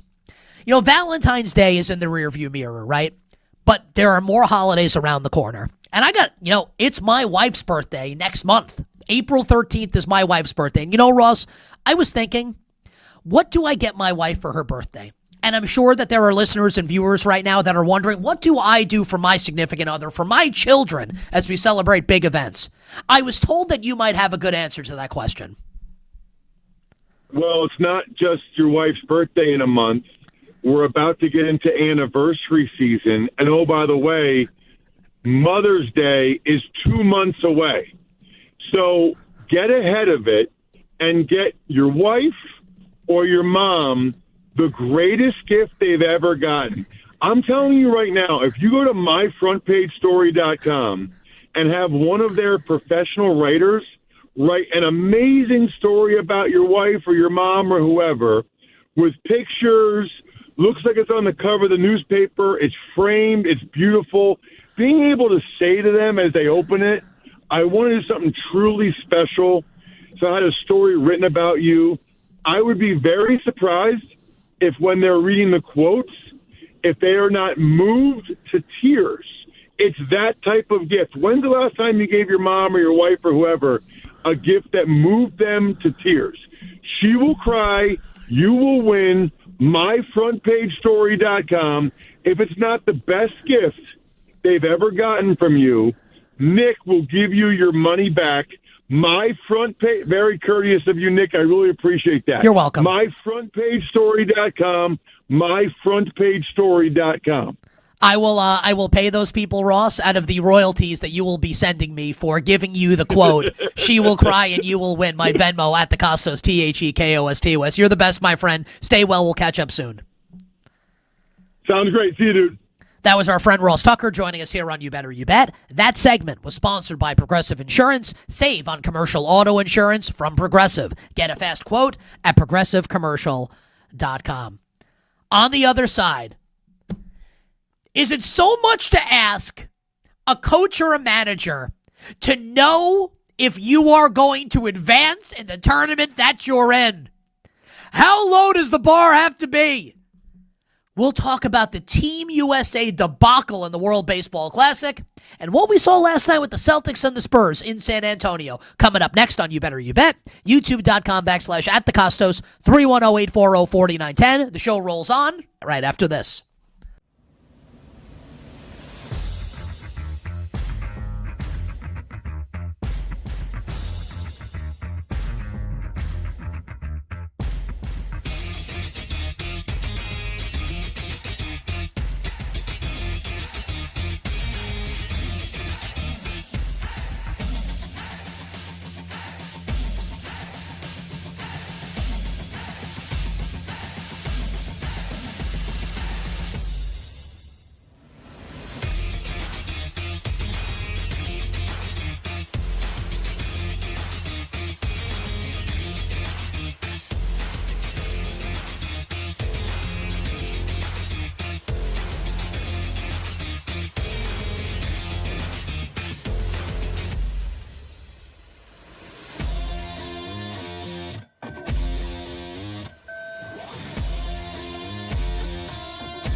Judge swings and misses, and Italy has pulled off a stunner.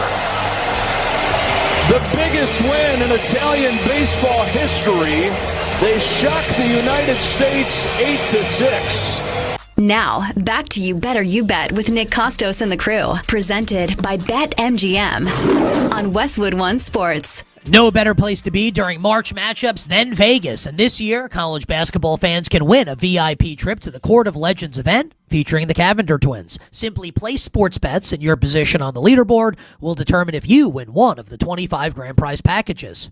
Just sign into your BetMGM account, opt into the promotion, then start placing sports bets of at least $10 to climb the leaderboard. Make this March one to remember, join the Court of Legends leaderboard, and make it legendary. Joe Davis with the call last night on Fox as the United States somehow loses 8-6 to Italy. And now, Team USA could potentially be eliminated from the World Baseball Classic if a series of events unfolds tonight with Italy and Mexico. And we will get to that momentarily.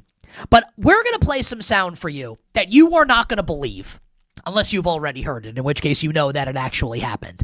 The first is the manager of Team USA, Mark DeRosa, who's been on the show before. I love him in the media. He's on MLB Network all the time with Matt Vasgersian and with Harold Reynolds. He was on the show Hot Stove yesterday and said this about Team USA and their chances of advancing on to the next round. Ton of respect for Italy. It's weird. We want to win. We want to win this game, even though our tickets punched to the quarterfinals, because Mexico plays Italy actually tomorrow. So the way the schedule lines up, this is an important game for us. Nolan McLean will start. He's on the bump and he's good to go. So, Mark DeRosa was wrong.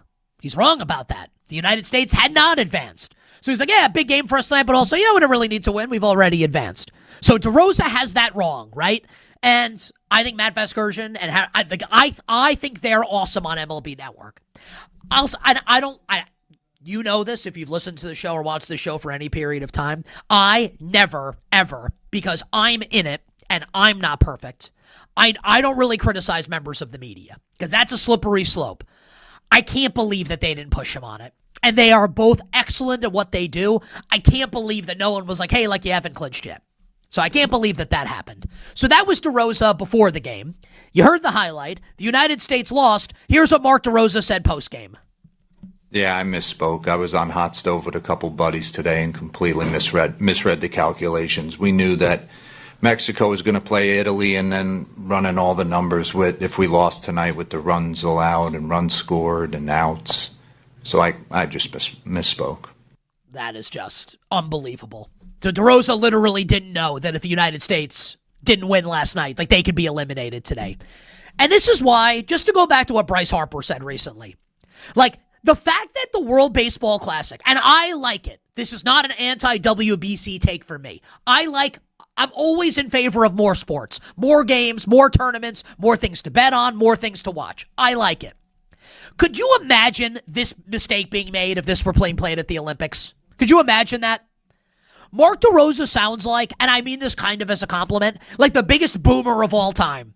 We need to run the numbers. This is you had to ask Claude AI to spit it out for you what's going to happen. Whether or not they can advance to the next round. Could you, if this were the Olympics, could you imagine this happening? A world that exists where the Olympic manager of the Team USA doesn't know if they advance or not. It's this tournament's being played in the middle of March with NFL, just in America, and I know it's a worldwide event. But we got so much going on. The baseball season itself is set to start. It is asinine. This whole thing is ridiculous. And also, the fact we should have known that Team USA was in trouble. And I'm a Yankee fan saying this. I am a lifelong Yankee fan. I love the Yankees. I want the Yankees to win the World Series every year. We should have known when Aaron Judge was named the captain of Team USA that they weren't going to win. And I'm a Yankee fan saying that. And of course, with the United States making their comeback last night, PCA is amazing in the game. Bobby Witt gets on base. It's 8-6 at the end of the game. And here comes Aaron Judge with a chance to tie the game and instead strikes out. Almost like the game could have been played in the Bronx. Just ridiculous. Ridiculous. So now, all eyes turn to Italy and Mexico tonight. And do you guys know what that game is tonight, Italy and Mexico? Game of the night. Oh, baby. We got some good games tonight in sports, but Italy, Mexico, I'll be locked into this game tonight because the United States advancing in the World Baseball Classic is contingent upon the result of this game. So if Italy wins, this is actually like Mark DeRosa goes, we need to run the numbers. Like this is calculus. It's actually really easy. Here's what needs to happen. If Mexico scores 5 runs, USA is in no matter what happens, as long as Mexico scores 5 runs. If Italy wins, United States is in no matter what happens. So the only way that Team USA gets eliminated is if Mexico wins by scoring 4 runs or less.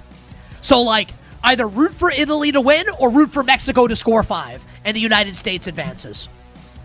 For what it's worth, Mexico is a big favorite in the game at BetMGM, and this is what's really fascinating. Team USA is the second choice on the board to win the World Baseball Classic. Still the second choice on the board. Dominican Republic now the favorite. Japan is the third choice. So the betting market is basically telling you right now that it thinks Team USA is going to advance. Because if Team USA were really on the ropes here, the price wouldn't be what it is. Which doesn't mean that they can't get eliminated. Of course, things can happen. My guess is Team USA advances, and if they don't, I'll tell you what. This is our pal Ryan Glasspiegel tweeted this at Sports Report on Twitter from Front Office Sports. This is the disaster of all disasters for Fox, which carries the World Baseball Classic. If Team USA is bounced in group play, go America, go Italy, go Mexico to score at least 5 runs tonight. Final hour, power hour coming up on the other side. We will get into last night's Celtics-Spurs game. We'll give you all our bets for tonight. We'll talk some Pittsburgh Steelers. But we will begin the hour with more on Maxx Crosby, more on Trey Hendrickson, and more on Bam Adebayo.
Now, back to You Better You Bet with Nick Kostos and the crew. Presented by BetMGM on Westwood One Sports.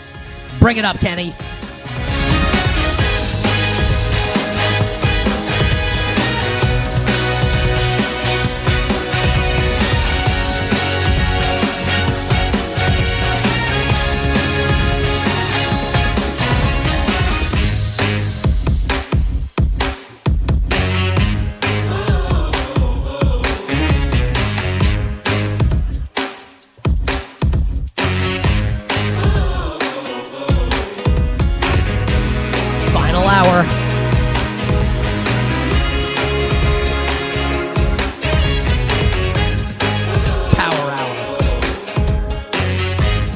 You Better You Bet on Westwood One Sports.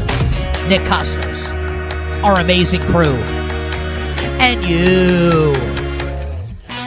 The Power Hour and every hour here on You Better You Bet, brought to you by BetMGM. Make it legendary by downloading the BetMGM app and visiting BetMGM.com. At the end of the show, we will give you all our bets for tonight with numbers taken from BetMGM, NBA, college basketball. Anyone want to bet Italy, Mexico tonight in the World Baseball Classic with the fate of Team USA on the line? Oh, going to be a great Wednesday night in the world of sports. And it was a spectacular Tuesday night in the world of sports and a very eventful early Wednesday morning in the world of sports. And to go over the top story of the day, which was the Ravens last night pulling out of the Maxx Crosby trade with the Las Vegas Raiders, we got news break right before we came on the air, 8:58 a.m. Eastern time to be exact, that the Ravens were signing Trey Hendrickson to a 4-year, $112 million contract. Now, I gave you a ton of takes on Baltimore and what I think this does for the Ravens, what I think is next for Maxx Crosby, what I think is next for the Las Vegas Raiders. I did that earlier in the show. If you missed it, you can check it out in podcast form. You can rewind on the Odyssey app or the Westwood One app, YouTube, etc., Twitch. You can find a way to check all of that out. What I would say now about this, now that we know Trey Hendrickson is a Baltimore Raven, also consider the news that we talked about early in the show, which was that the Buffalo Bills restructured the contract of quarterback Josh Allen to clear $40 million in salary cap space. I asked Ross Tucker last hour when he joined us on the show. Ross is very plugged into league circles. And it's a guess, and information can change. He can be wrong. But I found it noteworthy that Ross, when I asked him, which team do you think will trade for Maxx Crosby? Ross said the Buffalo Bills. That is my answer as well. I can be wrong. Dallas could come out of nowhere. The Commanders could try and make it happen despite signing Odafe Oweh, and they signed Caleb Von Chason away from the Patriots this morning. Like, there are other teams, certainly, that will be in the mix for Maxx Crosby. Once the Raiders lower their asking price, they will not get 2 first-rounders now after what happened with Baltimore. If it's Buffalo, I'll take it a step further. Even if it's not Buffalo, but especially if it is, I have said for a long time that the Bills and the Ravens, in order to get over the hump and scale the mountain that is Patrick Mahomes and the Kansas City Chiefs, that they needed to move on from their head coaches. Not that Sean McDermott and John Harbaugh aren't great coaches. They are. Harbaugh has another job with my favorite team, the Giants. McDermott will get another job next cycle, assuming he wants one. But the time had come. The expiration date had been reached. We have never seen in the history of the league coach-quarterback pairings been together as long as McDermott and Allen, Harbaugh and Lamar, that haven't been to a Super Bowl to get there or win one. So something needed to happen. The Ravens fired John Harbaugh, brought in Jesse Minter. The Bills fired Sean McDermott and promoted offensive coordinator Joe Brady. I'm marinating on a take.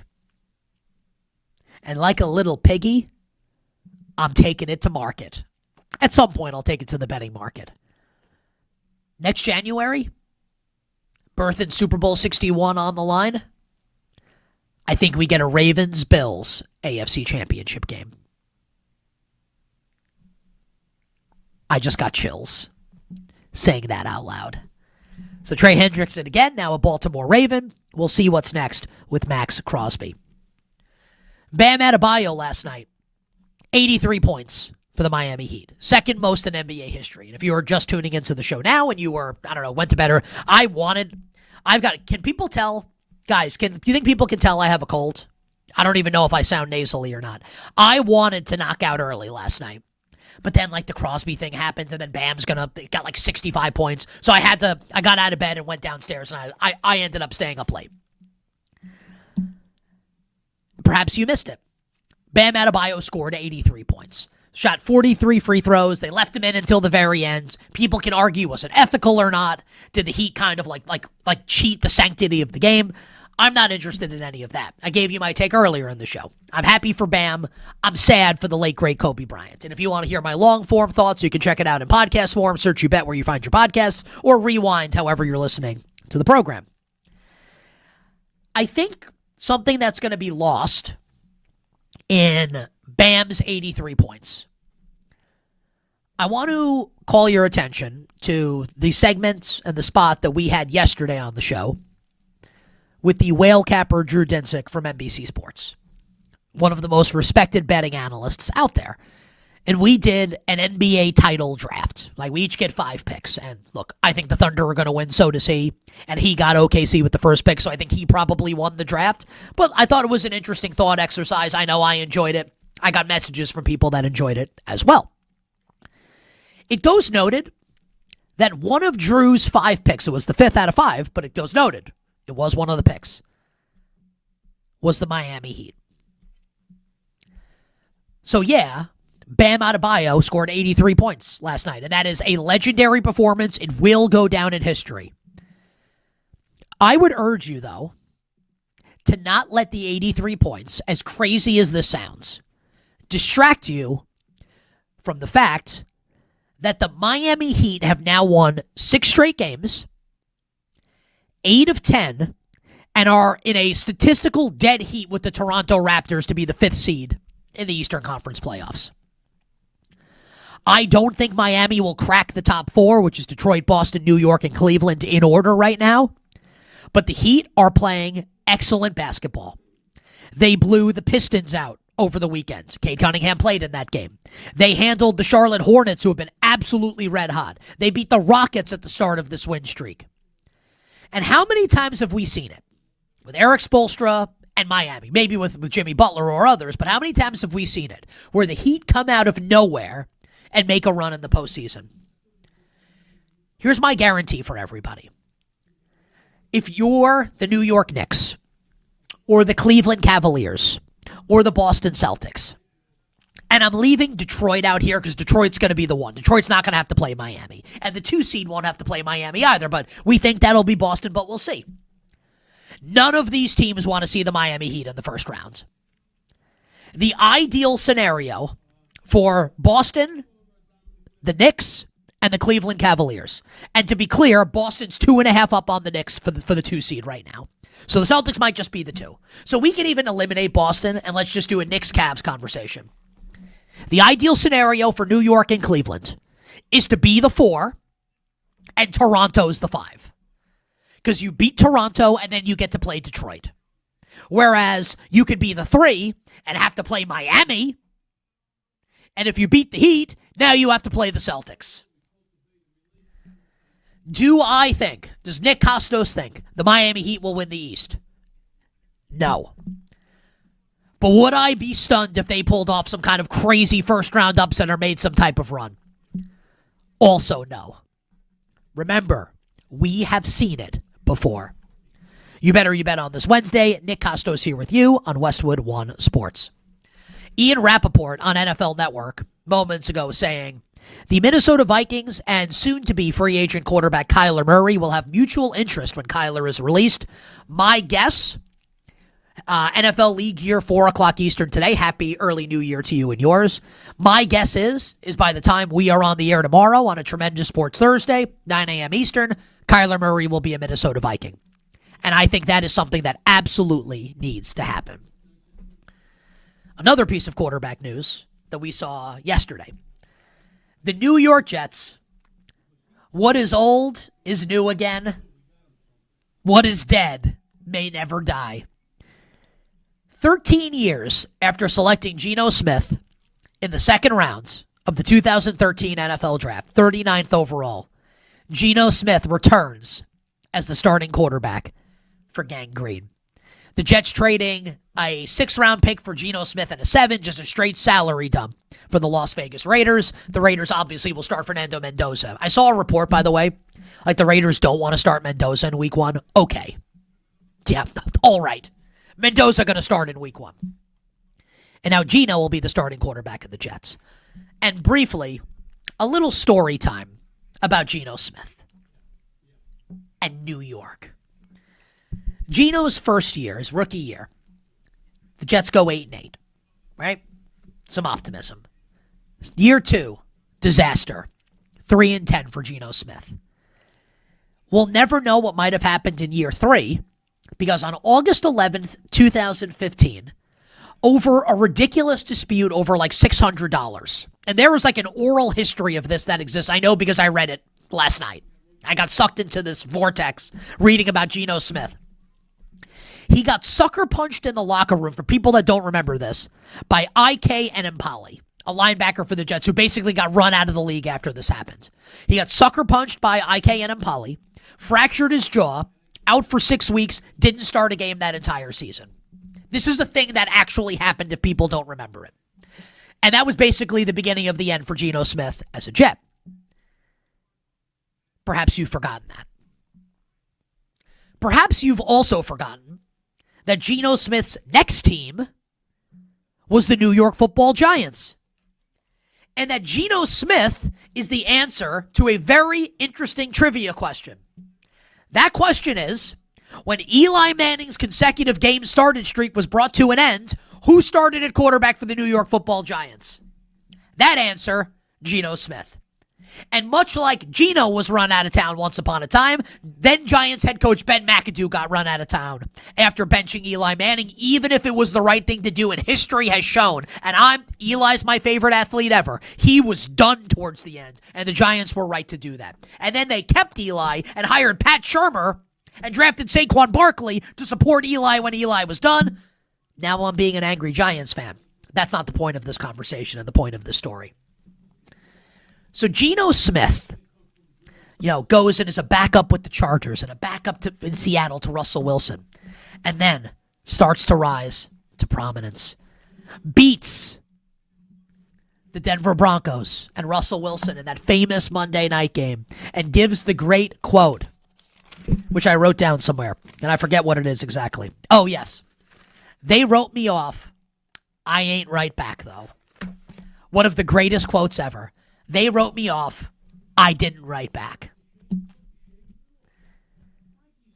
Students, pick up your pens and papers. Geno Smith has written back. The Jets wrote him off, and he has written back. And he's back in Florham Park. And if you're a sports fan, you're a human being with any emotion in your body. It's a cool story, right? Back with the Jets. And here's where it turns negative. Because I think the Jets are absolutely, positively screwed. And not for the reason you might think. The reason why the Jets are screwed. We know, right, that the quarterback of the future for any NFL team, it's only, that is only available for one team this year, we think. Maybe Ty Simpson's great, Garrett Nussmeier's great, Carson Beck's great, we'll see. Fernando Mendoza is the lock number 1 quarterback in this draft, and the Raiders are picking him. So the Jets are not getting Fernando Mendoza, which means that the Jets will not acquire their quarterback of the future this offseason. 2027 NFL draft, though. Yeah, we're cooking with gas. Here's Arch Manning. Here's Dante Moore. Here's Julian Sayin. Maybe Jaden Mayava. Maybe Lenora Sellers figures it out. We'll see. By all accounts, the 2027 NFL draft class for quarterbacks is going to be really, really strong. Now, this might sound counterintuitive, what I'm about to say, because the Las Vegas Raiders, Geno's team, last year literally is picking first overall this year. I actually think Geno is too good for the Jets to have a top pick in the draft. And the reason why, before you're like, well, he wasn't good enough for the Raiders. Look, I'm being sincere. We've done this exercise. Look at, like, now the Raiders roster is better, right? And it's going to be, once they trade Maxx Crosby and they get more, it'll be even better. The Raiders roster last year, they had like one really good player in Brock Bowers and like one like kind of good maybe player in Ashton Genty. They were atrocious, coached by the Carol Saurus, coordinated offensively by Chip Kelly, who got fired in November after getting $18 million. They were the cluster F of all cluster Fs. I don't think Geno Smith is great. And you've never heard me say that, ever. I laugh at the people who say Geno Smith is great. He's not great. But he's also not some curtain jerk and jabroni scrub. Like, for instance, he's 50 times better than Justin Fields. Just as a comparison to last year's Jets starting quarterback. 50 times better than Justin Fields. And now it feels like the New York Jets are entering a season where it's all about Aaron Glenn saving his job. And perhaps general manager Darren Muji saving his job, despite the fact that Muji has acquired 5 first-round picks in the next 2 years, 3 in 2027. And if all of this is true, and to be fair, the last couple days indicate that it is, because the Jets have spent like they are a team that is close to contending, which I think is ridiculous. But they're going to be, the Jets, A, better than they were last year, and B, way better than last year's Las Vegas Raiders. The New York Jets, I believe, are going to mess around and win 6 games. And if and when the Jets go 6-11, they're going to play themselves out of the sweepstakes for one of these top quarterbacks. Now, you might say, well, they've got 3 first-round picks. Go trade for one. If you're, the Cleveland Browns, let's say the Browns have the first pick, and they want Arch Manning. You could offer them 10 first-round picks, and they're going to turn you down. If you are another NFL team, and you have you're the Miami Dolphins, let's say Malik Willis isn't the answer, and you have the second pick, and you are focused on Dante Moore, you think he's the guy, the Jets can offer you as much as they want. The Dolphins are going to turn it down. In the same way, like, look at the Giants, for example, right? The Giants wanted Drake May. The Giants wanted Jada Daniels. They wanted Cam Ward. They were turned down, and who knows what those offers were. But when a team has conviction on a franchise quarterback, they ain't trading the pick. And that is why I think the Jets are screwed. They wrote me off. I ain't right back, though. Well, that is true. Geno has now written back. The Jets are screwed because I think Geno's going to win too many games. Agree? Disagree? 310-840-4910. 310-840-4910. YouTube.com/@the Kostos. Last note for this segment. And I'm going to give a brief take now, and maybe we'll do more on it tomorrow. But the Pittsburgh Steelers are a legacy NFL franchise, and we haven't given a strong opinion yet on what the Steelers have done this week. Trading for Colts receiver Michael Pittman, and the Colts chose Alec Pierce over Michael Pittman. I think that's the right choice. But the Steelers trade for Pittman, give him a 3-year, $59 million contract, and sign cornerback Jamel Dean away from the Tampa Bay Buccaneers. On the surface, I like both these moves. Dean is a really good zone corner on the Steelers' defense, and Michael Pittman can be an excellent underneath weapon while DK Metcalf tries to win over the top. My problem with the 2026 Pittsburgh Steelers, if Aaron Rodgers is the quarterback, none of it's going to matter. So, like, we can have a more substantial conversation about the Steelers tomorrow or on Friday, but until we know whether Rodgers is or isn't the quarterback, I don't know how interesting any of it is going to be. 310-840-4910, youtube.com/@thekostos, on all social platforms at the Kostos, TheKostos. Quick break, and coming up next, we will talk Bam Adebayo's 83-point game, some Celtic Spurs, and more. Law Murray from The Athletic will join us right after this. You Better You Bet on a Wednesday.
points.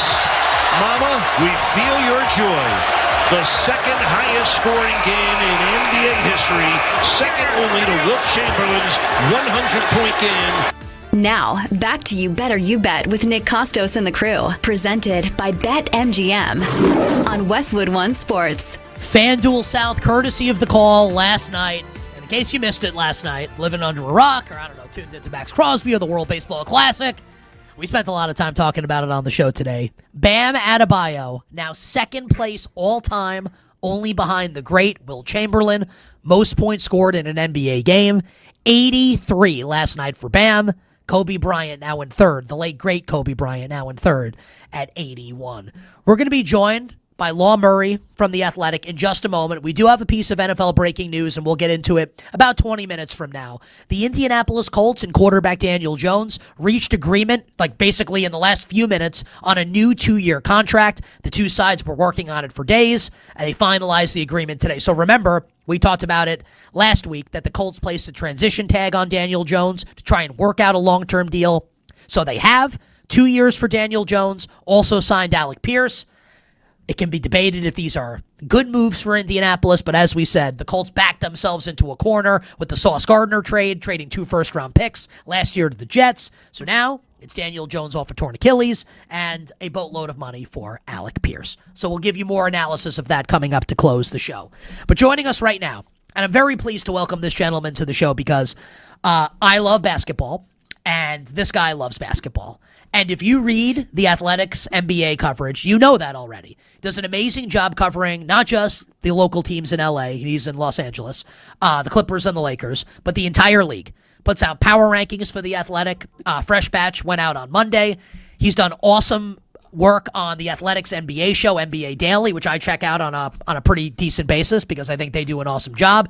Was just doing work with our friends Jason Goff and Robert Mays and Zena Cada on The Athletic Sports Show, which you can stream on a bunch of different streaming devices. I think a rising star in the NBA space, and that is our pal Law Murray on Twitter at LawMurrayTheNU. Law, welcome to You Better You Bet with Nick Kostos. Great to have you on the show. Thanks for waking up early. Yeah, thank you, Nick. Let's talk about Bam Adebayo and the 83 points last night. And people, you're laughing already because it's a topic that people have really strong opinions on. And just so you know mine, I said it earlier in the show. I'm happy for Bam. Also, I'm a little sad because Kobe's no longer with us, that someone passed Kobe Bryant. Not hating on Bam, that's my honest opinion. What did you make of how it went down, and what do you think of Bam besting Kobe, Bam with 83 points?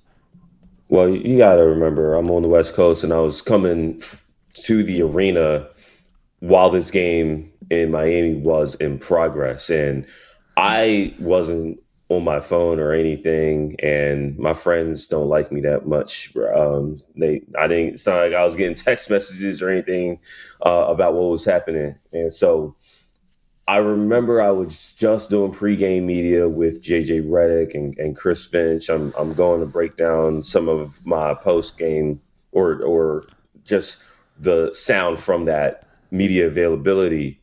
And I'm in the press room, the media workspace, and there's a buzz about the game Bam was having, but I didn't hear a number, right? And so I checked the box score. I'm not watching highlights. There's a bunch of TVs for anyone who's been at the arena in downtown LA. Ironically, the same place Kobe had his 81-point game 20 years ago. We were doing stories about that. And I see that Bam had 74 points, and I'm just like, how? This is a player who hadn't scored 40 in a game all season. And we're in March. This isn't November. This isn't January, like when Kobe had his game.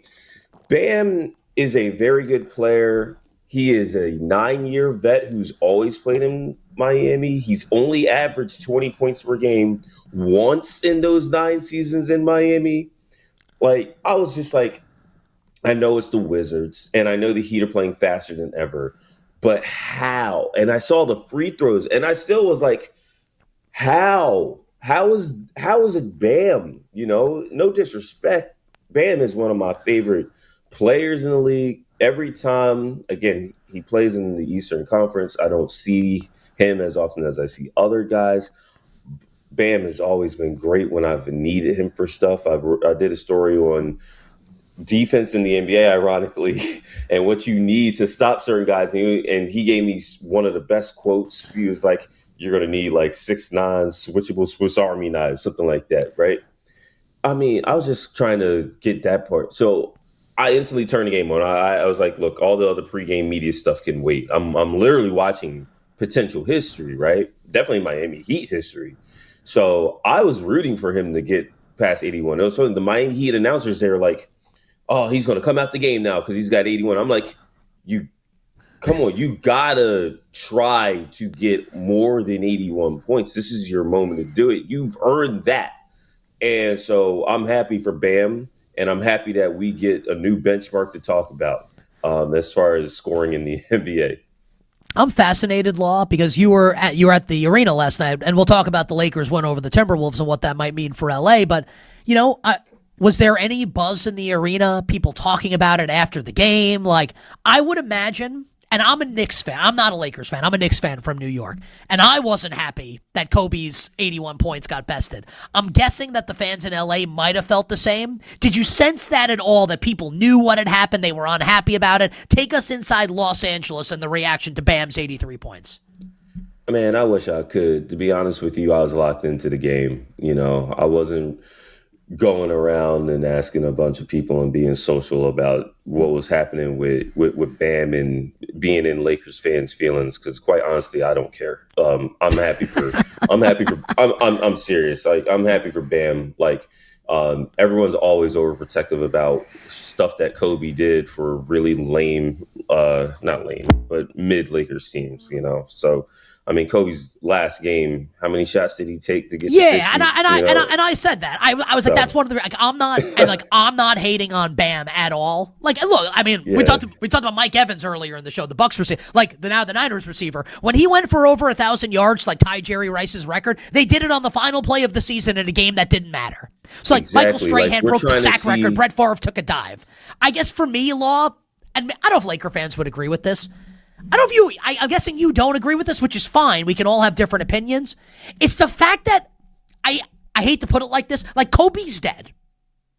Like, that's where, if Kobe were alive, I don't think I would care at all. But the fact that he's not here kind of makes it like I wanted Bam to get to 80. I didn't want him to get to 81. Maybe that's immature by my part, but that's my opinion on it.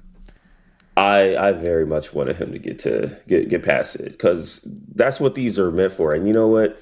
Bam didn't play against Kobe. Obviously, Bam entered the league while Kobe was still with us. And it was interesting hearing Bam say that he thinks Kobe would have wanted him to surpass him. And I believe that's the case too. Like, benchmarks are there for a reason, like, notice how we're talking about Kobe. We're not talking about Wilt. Like, Wilt's the guy who scored 100, and as crazy as Wilt's numbers are, like, you just saw the other night a dude in the NBA tie Wilt Chamberlain's 20-point streak, right? Like, in Shai Gilgeous-Alexander. And I'm excited to see Shai break that streak. Like, that's against what the makes Celtics this great. tomorrow night, by the way. I can't wait for that game tomorrow night. Thunder Celtics. Yeah, that's going to be an amazing game, especially given what happened with the Celtics in San Antonio the other night, with Jaylen Brown getting ejected. Like, they're going to come and they're going to want to respond. They're going to want to compete. And that's what this is about. Like, now, the thing that people are going to say about this game and how Bam did it is just, one, the free throws, and two, the fact that the Wizards are, embarrassing right now. Like, they will be better next year. I'm excited to see what they look like next season, but they deserve this. But what was funny was the Wizards in the fourth quarter, they realized, oh shoot, this could happen. We don't want this to happen. It reminded me of when Devin Booker had his 70-point game and the Celtics were running around chasing Devin Booker, making sure he didn't get, and the Celtics won that game. So, again, like, Bam had more points at halftime than he had all season, right? To this point. The fact that he did it, that makes me happy too. Just the fact that, you got a player who is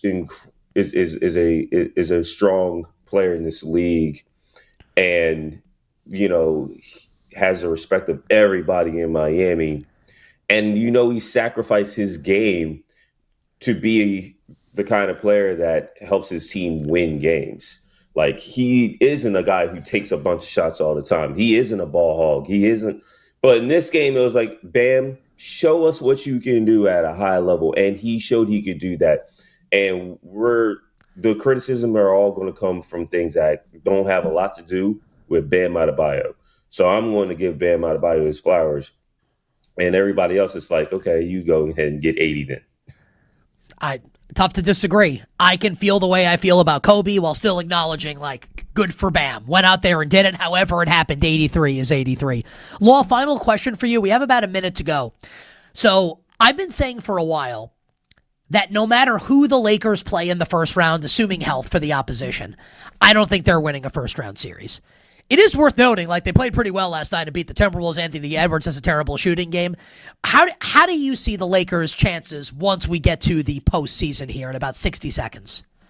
It's all going to come down to matchups. And you know what? I think that when you lose to a team in the playoffs, your awareness is heightened about a potential rematch in the playoffs. Well, guess what? That Lakers win over the Timberwolves not only complete a regular season series sweep. Not only did it pass the Timberwolves in the standings, but if the regular season ends today, that's your 4 or 5 matchup, I'm pretty sure. And so I'm very much in tune to the fact that the Lakers have been painfully average this season, but they're a top-heavy team. If they can make it work with that big three, and it's not lost on me that LeBron has missed this 3-game win streak that they're on. I really feel like if JJ Redick can figure out the minute allotment to separate those guys as much as possible, then the Lakers will be they can win a playoff series. Law, this was awesome. I appreciate it. I want everyone to follow Law at Law Murray, the NU on Twitter. The Athletic NBA new power rankings dropped on Monday. Check them out on the Athletic NBA show as well. Stay well, and we'll definitely do this as we approach the postseason.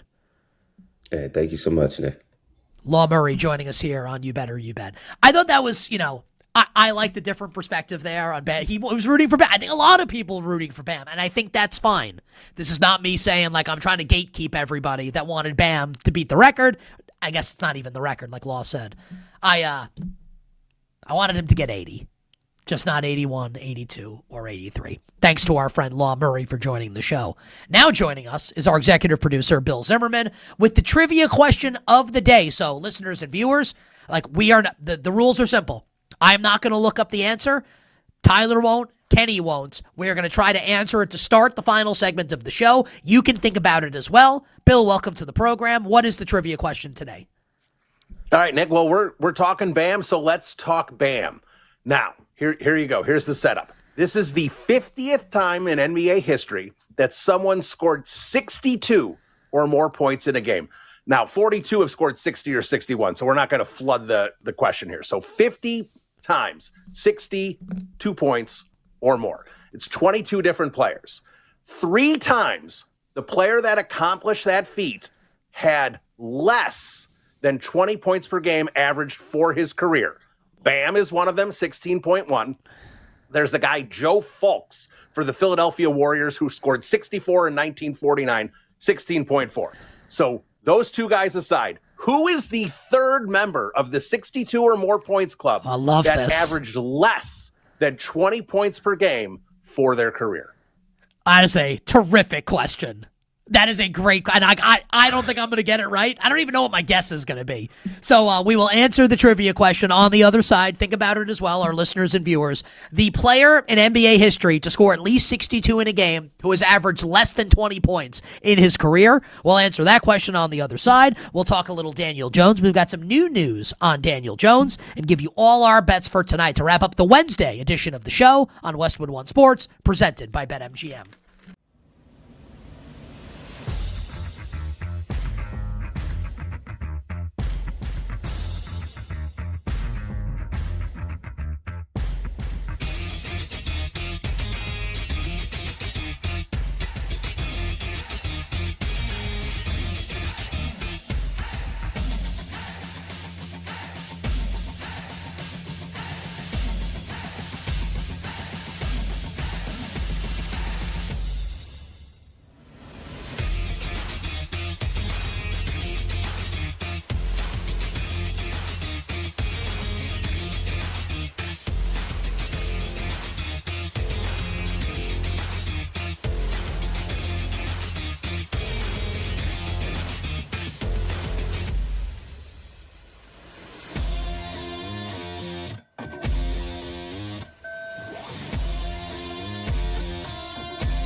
Now, back to You Better You Bet with Nick Kostos on Westwood One Sports.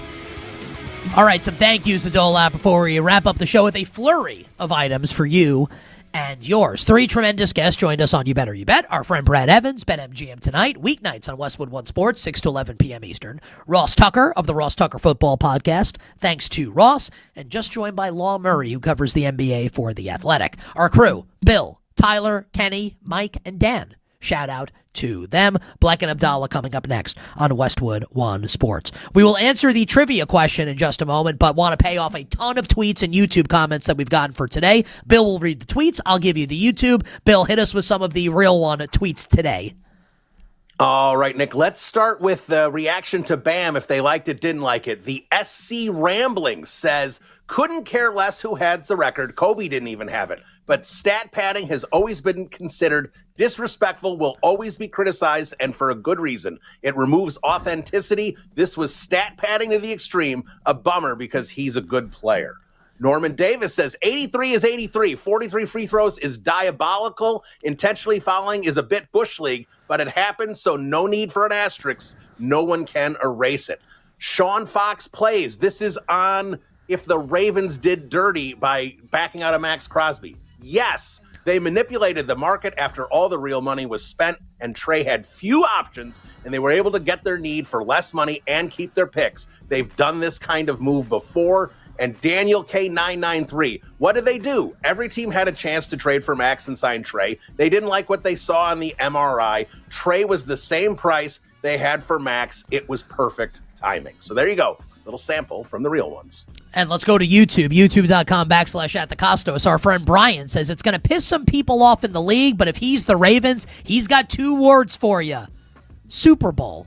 And if you're not down with that, he's got another 2 words for you. Check out the old DX videos if you want to know what those are. New Duel says the Ravens had buyer's remorse. The entire NFL knew that Crosby wasn't healthy yet. They lost everyone in free agency. He hates what the Baltimore Ravens did. Our buddy Gage, the Ravens didn't realize how many players they were going to lose in free agency and decided that they could sign Trey and keep their picks. They're allowed to do it, but it feels Bush League. And our friend Mark says the NFL has to stop putting games on random days, especially heavy travel days like Thanksgiving Eve. Mark, I agree. We have to draw the line somewhere with all of this from the National Football League.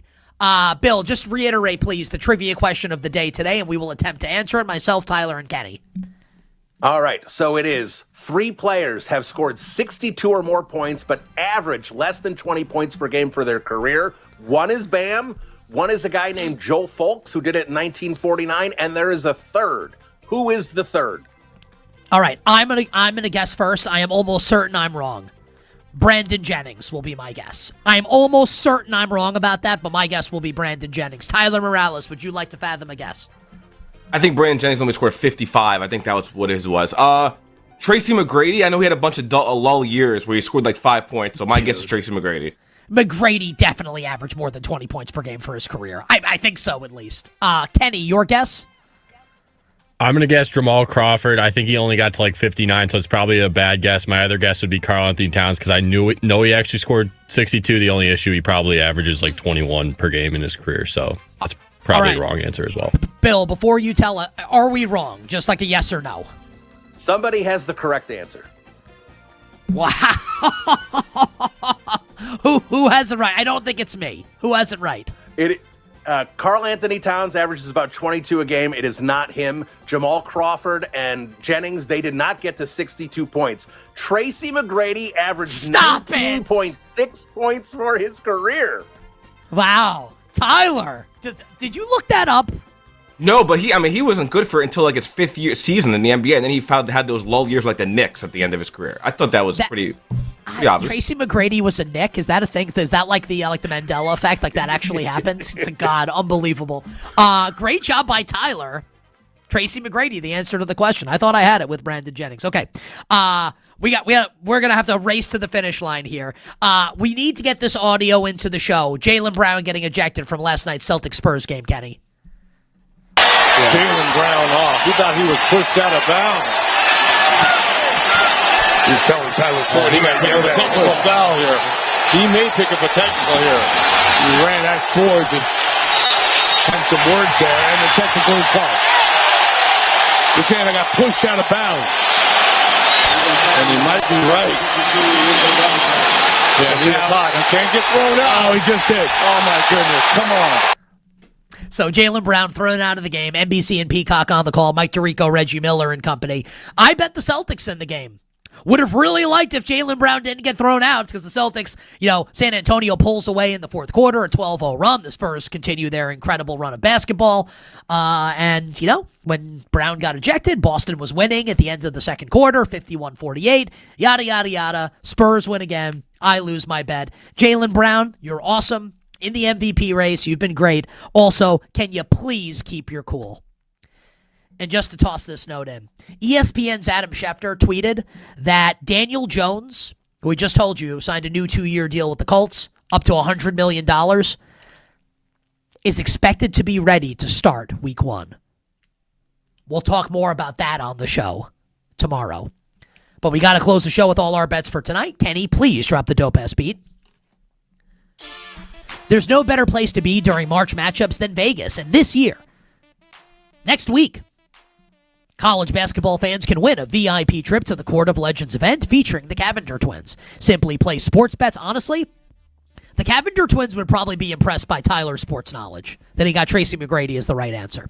Simply Play sports bets, and your position on the leaderboard will determine if you win one of the 25 grand prize packages. Just sign into your BetMGM account, opt into the promotion, then start placing sports bets of at least $10 to climb the leaderboard. Make this March one to remember. Join the Court of Legends leaderboard so you can make it legendary. Okay, couple bets for me tonight. Last night in the NBA, I told you that the Celtics would cover against the Spurs. I was wrong. But I also told you that the Toronto Raptors are bad against good teams. We bet the Rockets last night. Market moved towards Toronto. The Rockets won by double digits and covered. Tonight, the Raptors are on the road at the New Orleans Pelicans. Last I checked, the Pelicans stink. Which means this is a spot to bet the Toronto Raptors. Raptors money line for yours truly tonight in New Orleans. Also going to take the points with West Virginia. The Mountaineers plus 4.5 or 5, whatever number you can get, against A.J. DeBonsa and BYU. Fading BYU coming off DeBonsa's 40-piece yesterday against Kansas State. And I haven't placed this bet yet, but with Louisville star freshman Michael Brown out for Louisville in today's game against SMU, kind of want to lay Louisville minus 6.5 against SMU. I haven't done it yet, but I might. Raptors money line, West Virginia plus the points for sure from me. With me, from me, whatever. I have a cold. Give me a break. Can't wait to talk to everybody tomorrow on a tremendous Sports Thursday. Until then, I'm Nick Kostos wishing you minimal sweats, winning bets, the absolute very best of luck. Our good friends, Bleck and Abdallah, are coming up next on Westwood One Sports.